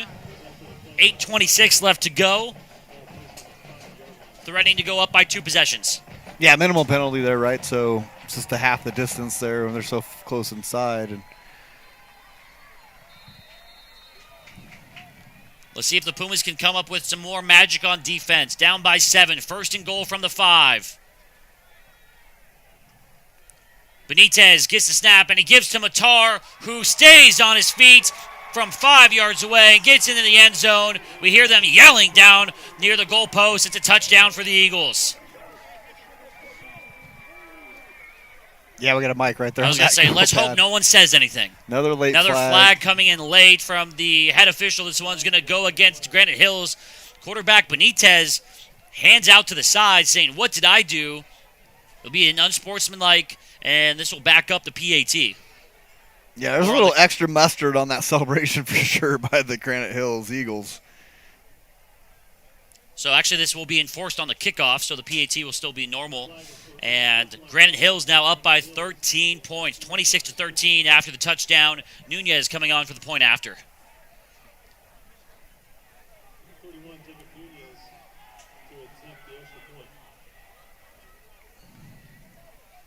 Yeah, it's one of these games that really, with all these different penalties, at some point you got to run somebody, right? You would think so, right? Especially with all these unsportsmanlike. Yeah, there's been so many unsportsmanlike. And what's the rule in college and NFL is you get 2, you're gone. Right. I can't imagine that somebody hasn't gotten 2 tonight.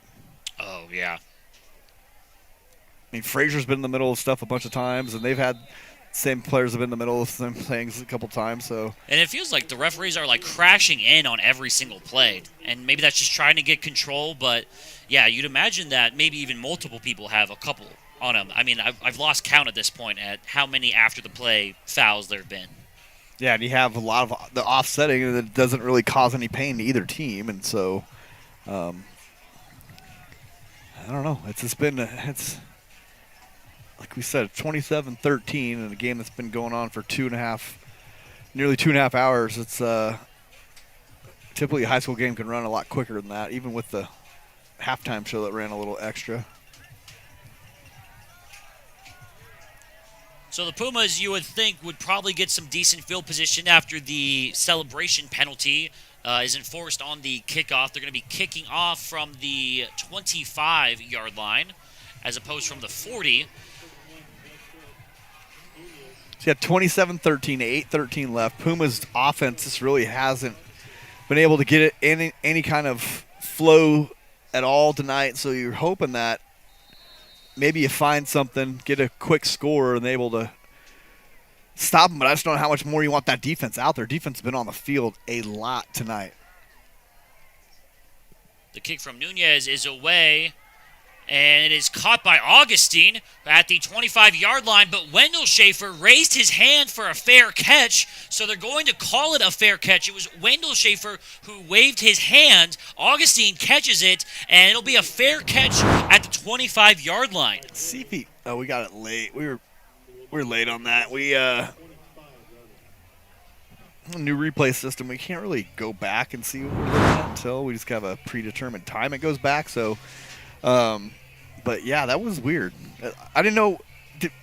So he waved his hand. It looked like he certainly did. I don't know if he was like signaling to Augustine that he's got it and trying to call the ball, but he certainly put his hand over his helmet.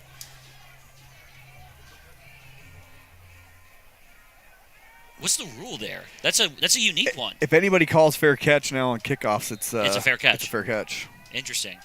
It happened in a college game the other day too.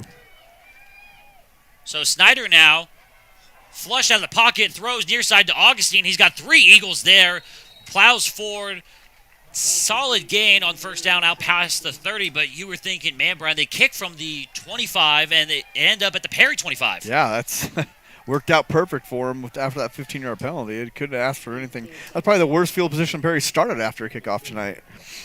2nd and 2 now after the 8-yard gain. Snyder throwing on the far side. It's over Bracamonte's head, wobbly coming out of the hand of Snyder, and it's sailed on him too. It's 3rd and 2 quickly. Solid defense here. But again, same thing. Looking at this, I got Granite Hills Rocket Demery's down here talking to the sideline, and the ref's got to stop it at some point. 3rd and 2, 7:40 left to go in the game. Perry down by 14. So they place the ball in the near hash.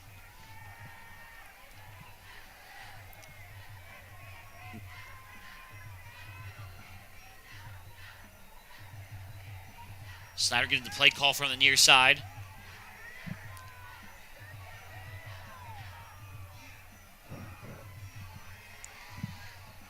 Perry has all 3 timeouts. Snyder gets a snap, gives to Patterson, has some room to run, spins out of one tackle, up to the 40-yard line. That's where he'll be knocked down. It'll be a first down for the Pumas. Yeah, nice run by Patterson. Again, got quick feet, powerful runner, and now he's down.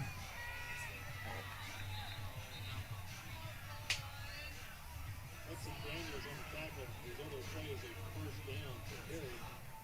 Timeout on the field. Training staff runs over to Patterson, who's down at the 40-yard line, right on the numbers.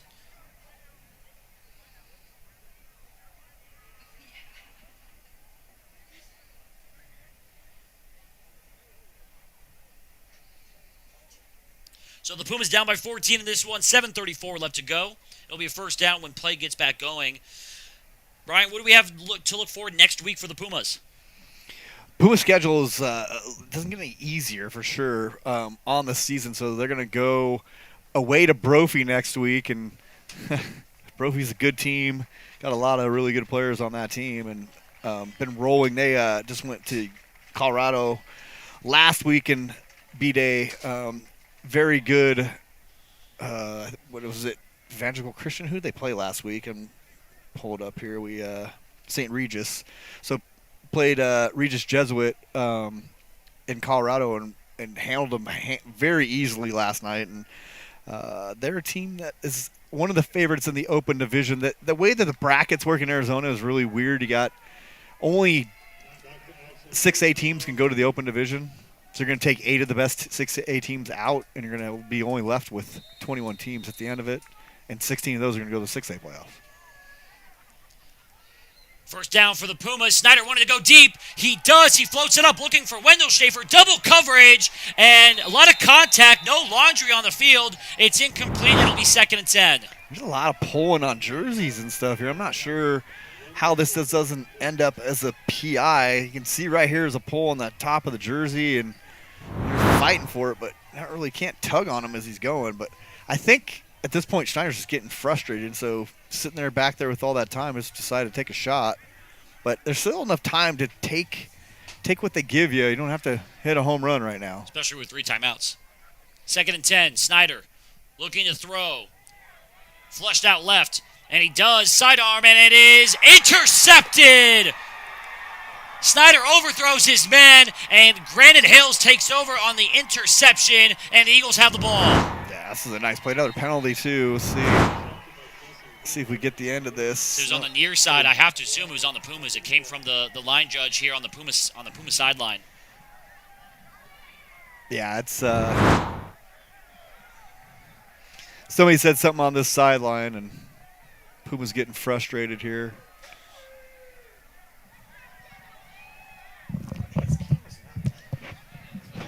Referee's talking it over. Joe Ortiz on the 40-yard line. And it is an unsportsmanlike. It's actually going against the Eagles. So it came from the near side, and it must have been some jawing from one of the near side corners. However, though, Granite Hills takes over on the interception, and they have the ball up 2 possessions with 7 minutes and 14 seconds left to go. That's a weird flag. You wouldn't think that has been thrown on this side, but Yeah. well, Puma's got to take some risks on defense here and try to pop this ball out.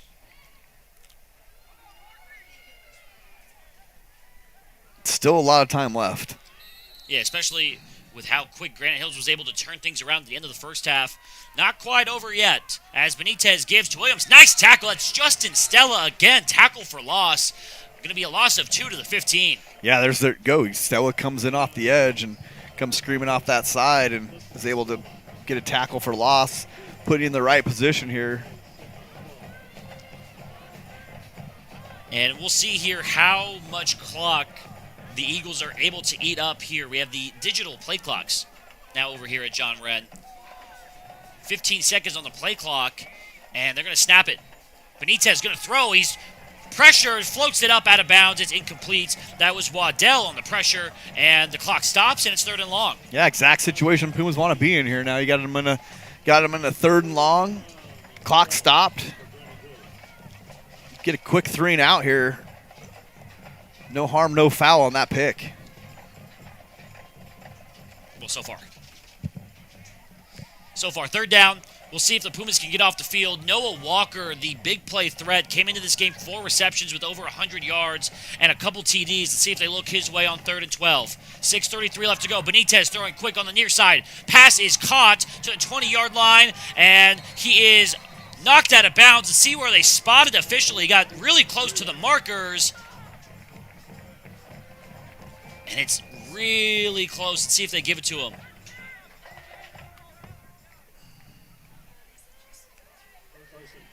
No signal yet. They're going to give it to him 1st down.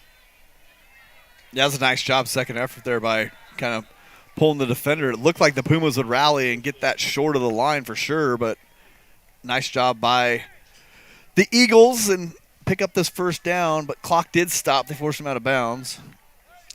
That was Diaz on the reception and the second effort there to get past the 6. 1st and 10, and they're going to go right back to the well. That's Williams on the carry, and Justin Stella again has woken up here in this second half. He makes the play behind the line of scrimmage.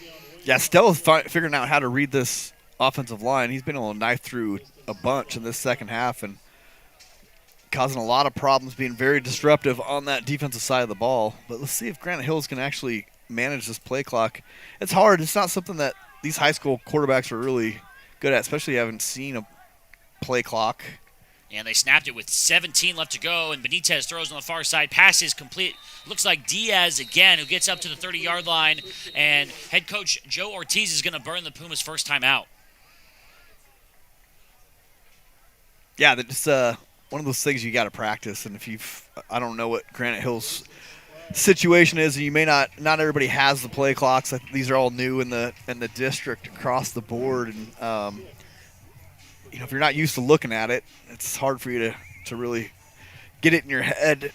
It's a lot of information you're processing, and that's probably lower on the list than we may think.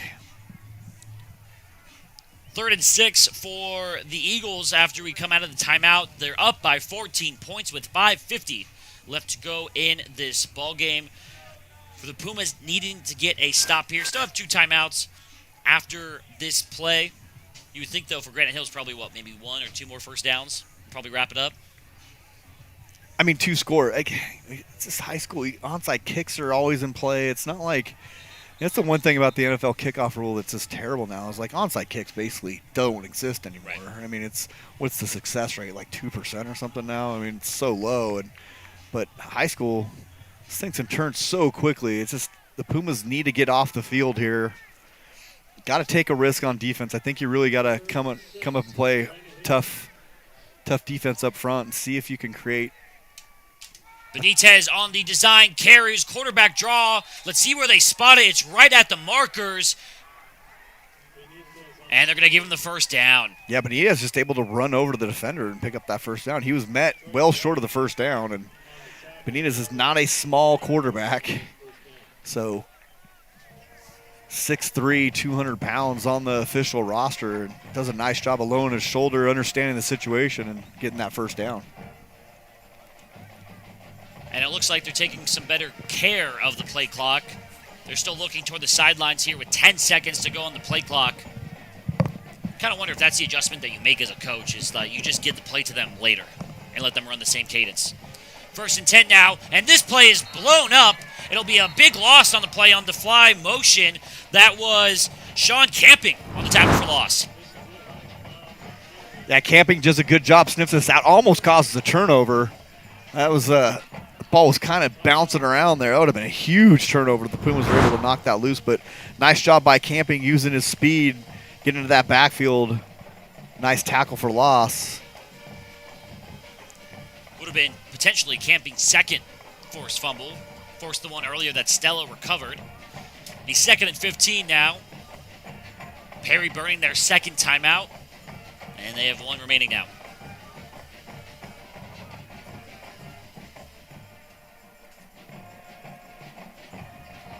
Again, Pumas just 5 minutes, 5:05 left, down 14. Ball's on their side of the field. It's the Pumas just have to come up with a stop, and we've seen them convert 2 third downs, 3rd and longs too. I mean, it wasn't 3rd and short. 5 minutes is an eternity in high school football. Yeah, the Pumas need 2 big defensive plays. 2nd and 15. Can they get off the field? Back to action, 2nd and 15 for Granite Hills. Quad window dressing down here on the bottom. Benitez is going to keep himself on the quarterback draw, and he gets up to the original line of scrimmage and actually a little bit past that. It's a gain of 6 on the keeper, and that sets up 3rd and 9, and another flag comes in late. It's going to be interesting to see who this goes against, or if this is an offsetting, or, I mean, what are we doing here? You can't have this many personal foul calls.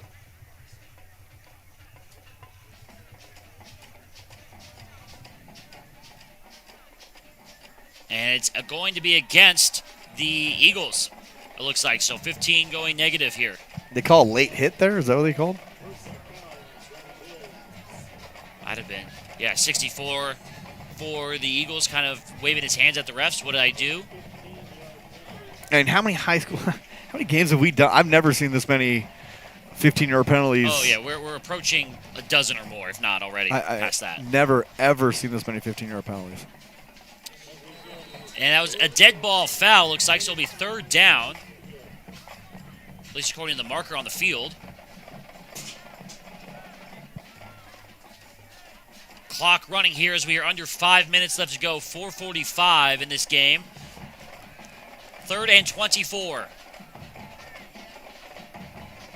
Benitez gets snap, gives to Mater, who rumbles up to near the 35 to the 34-yard line. That's where he'll be brought down. So the Pumas get off the field on 3rd down, but only have about 4.5 minutes.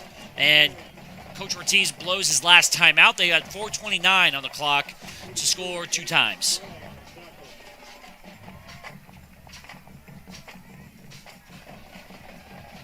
Well, do you go after this is the question, right? You haven't had any offense all night. You've had one scoring drive. It's been really janky, just cumbersome offensive play all night long. And so I think you take the risk. You come after this. If you don't get it, you don't get it. But I don't think he set up a return here. You need something to jolt this team into a little bit of excitement here. Yeah, definitely needing a spark with 4:29 left to go.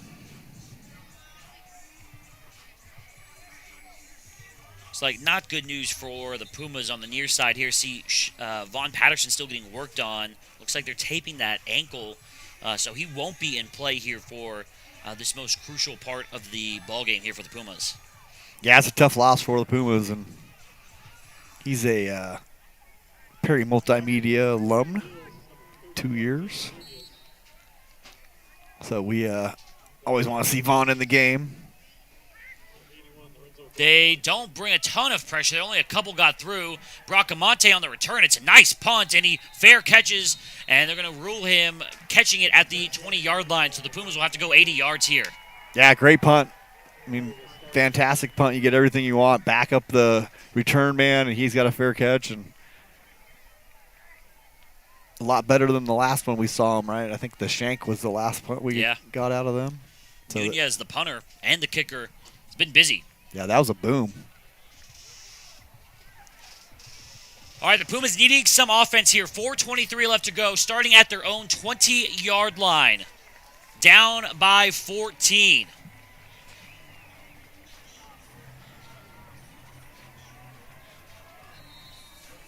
No timeouts left. Snyder in the pistol.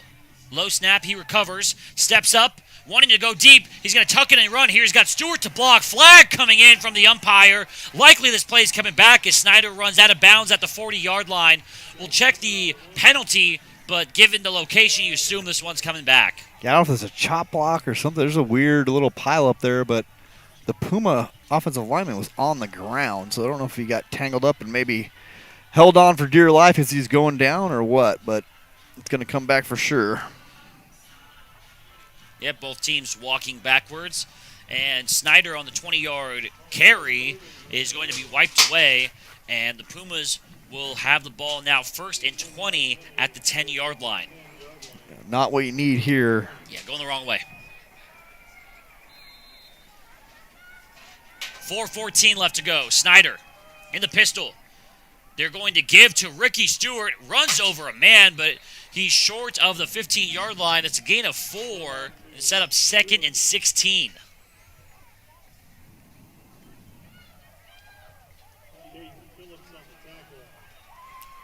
Pumas are going to have to move. Under 4 minutes left to go. 2nd and 16. Snyder throwing on the near side. Pass is complete, but they're going to say he was out of bounds. That's Augustine on the reception, and it'll be 3rd and 16. Yeah, that was a nice catch by Amos there. Maybe didn't get the toe down, but definitely a great effort. Got it in the edge of his fingertips there. Yeah, not much of a rhythm so far tonight at any point really for the Pumas offensively. Despite giving up 27 points, I think the defense has showed a lot of heart tonight. Has gotten a few stops when they needed to. On 3rd down, Snyder steps up. Has some space over to the left. On the near side, the pass is, let's see what they call it. They're going to say it was complete to Heredia on the 30-yard line, and that's going to pick up the 1st down. Yeah, Snyder able to roll all the way away from it, and Heredia, we got a little late. Looks like he got his hands underneath it. Pumas going quick here. The pass is complete to Wendell Schaefer as the sticks are still getting set up. Some contact after the whistle. No flag. A gain of 5 for the Pumas. And they're going to have to move here. 3:18 and counting.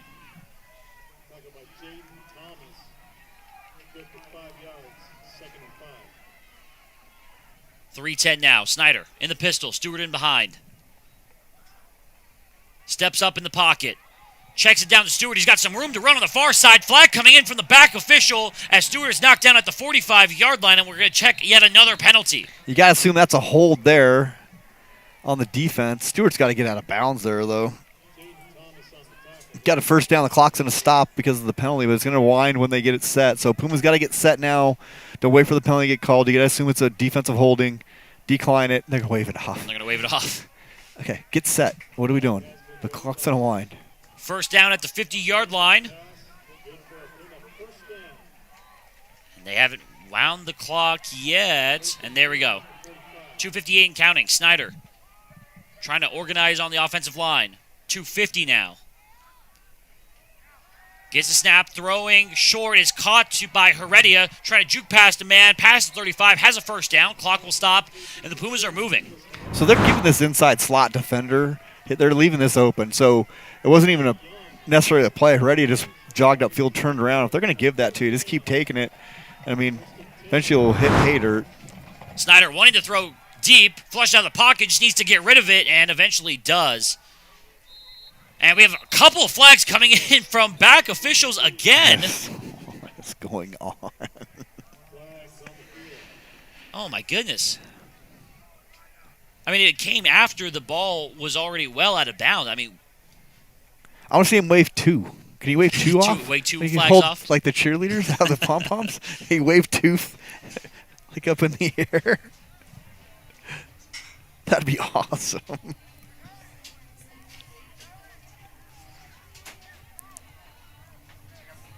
Seen multiple ineligible.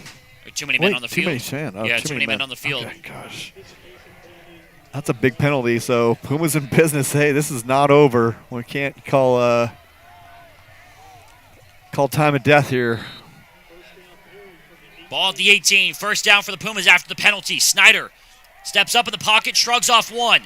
Now he's going to take off and run. No, he's going to throw to Wendell Schaefer, who's in the end zone. It's a touchdown, Pumas. 18 yards, and the Pumas now cut it to one possession. Yeah, Kale breaks contain here, looks back, makes sure he's clear, finds Wendell Schaefer. Wendell Schaefer tucks that in close to his vest and scores a touchdown. Pumas, hey, plenty of time here. 2:23, just got to get that onside kick. She's not quite singing just yet. No, not at all.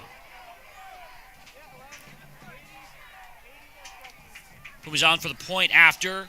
Kick is up, and it is good. That is Crawford on the point after. Missed one earlier, but the Pumas now only down by 7.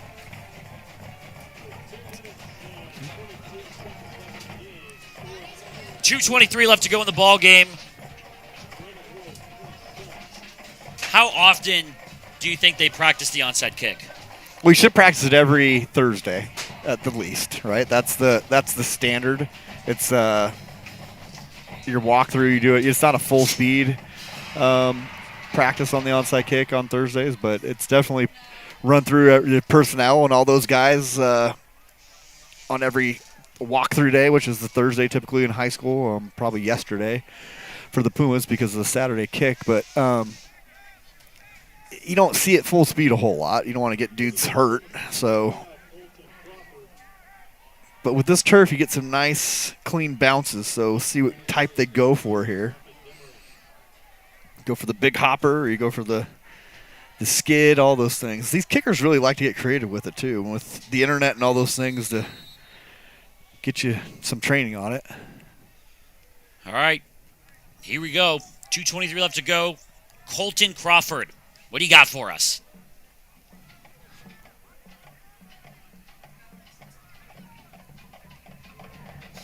It's going to be a bouncer, and it is recovered by the Eagles. That looked like Diaz on the recovery on the 50-yard line, and the Eagles have possession.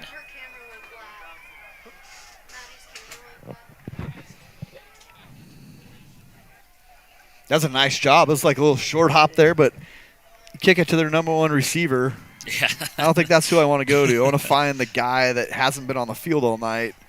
Maybe not the guy who has been catching the ball. Those are usually your best-handed people. Yeah, Diaz did a nice job fielding that short hop. I hated being on that when I was in high school and in college. Biggest hit I ever took was on that in college. Turned my back and somebody put his helmet right between my shoulder blades. Knocked the wind out of me. It was horrendous. Eagles take over at the 50-yard line. Matar in the backfield. He gets the carry on first down. Gets hit hard. Picks up 4 yards on the carry. Looked like maybe Stewart on the hit. Yeah, Ricky Stewart comes in here. You can see on the replay. And he lays the wood here to the running back. Good job holding on to that after taking that such a big hit. Trying to do the math here, Brian. So I'm pretty sure should the Pumas get a stop, they would have, it wouldn't be a lot of time, but probably like 15 seconds, I think. You're saying there's a chance. Saying there's a chance. No timeouts for either team. Minute 45 left to go. 10 seconds on the play clock. Gain of 4, though. Pumas are going to have to really stiffen up here to be able to get off the field in a couple of plays. 1:35 and counting. Matar on the carry. Shuffles to his left. Gets hit low. Picks up 1 yard. It'll be 3rd and 5 with a minute 27 left. So Pumas did something interesting there. It looked like the D-line just kind of submarined the offensive line and caused the ball to bounce is where they wanted to go, to their strong safeties and outside backers that are coming up and making all the tackles tonight. So it's an interesting little thing the offensive lineman or the defensive lineman did there. 3rd and 4, and there would just be a little over 15 seconds. 10 seconds on the play clock. We're under a minute left to go. Pumas need to get the stop, though. 3rd and 4. Might even be two down territory from here, too. Benitez gives to Matar, who charges up the field, and he's past the 40 and past the sticks. It'll be a first down, and that'll wrap it up. Yeah, I had it. Petrie timed it out pretty nicely, just wasn't able to make the tackle in the backfield, but he timed it out right at the snap, and Granite Hills is going to escape Arizona with the win. The Eagles will get revenge for the loss last year. And it looks like they're going to improve to 3-0, as obviously some pointing, some pushing, some shoving on the last snap of the game. And that's been the vibe the entire night. The Pumas will drop to 1-1 on the season after the last-minute win against Boulder Creek last week. They fall this week to the Eagles. And 2 tough ones coming up, Brophy and Highland back-to-back. So Pumas got to get right on a short week. Not the short week you want to have to go see Brophy, but we will see how they fare next week against the Broncos, who have an NFL-studded roster. Larry Fitzgerald Jr. A lot of genetics on that Sharper, team. Sure. And so Don McNabb Jr., Caden Vandenbosch, is his son still there playing, right? So our final here from John Wren. The Eagles get the better of the Pumas, 27-20 for Brian Bernier and all of our staff here. I'm Jordan Palacio signing off from Gilbert, Arizona, from John Wren Stadium. We wish you good night, everybody.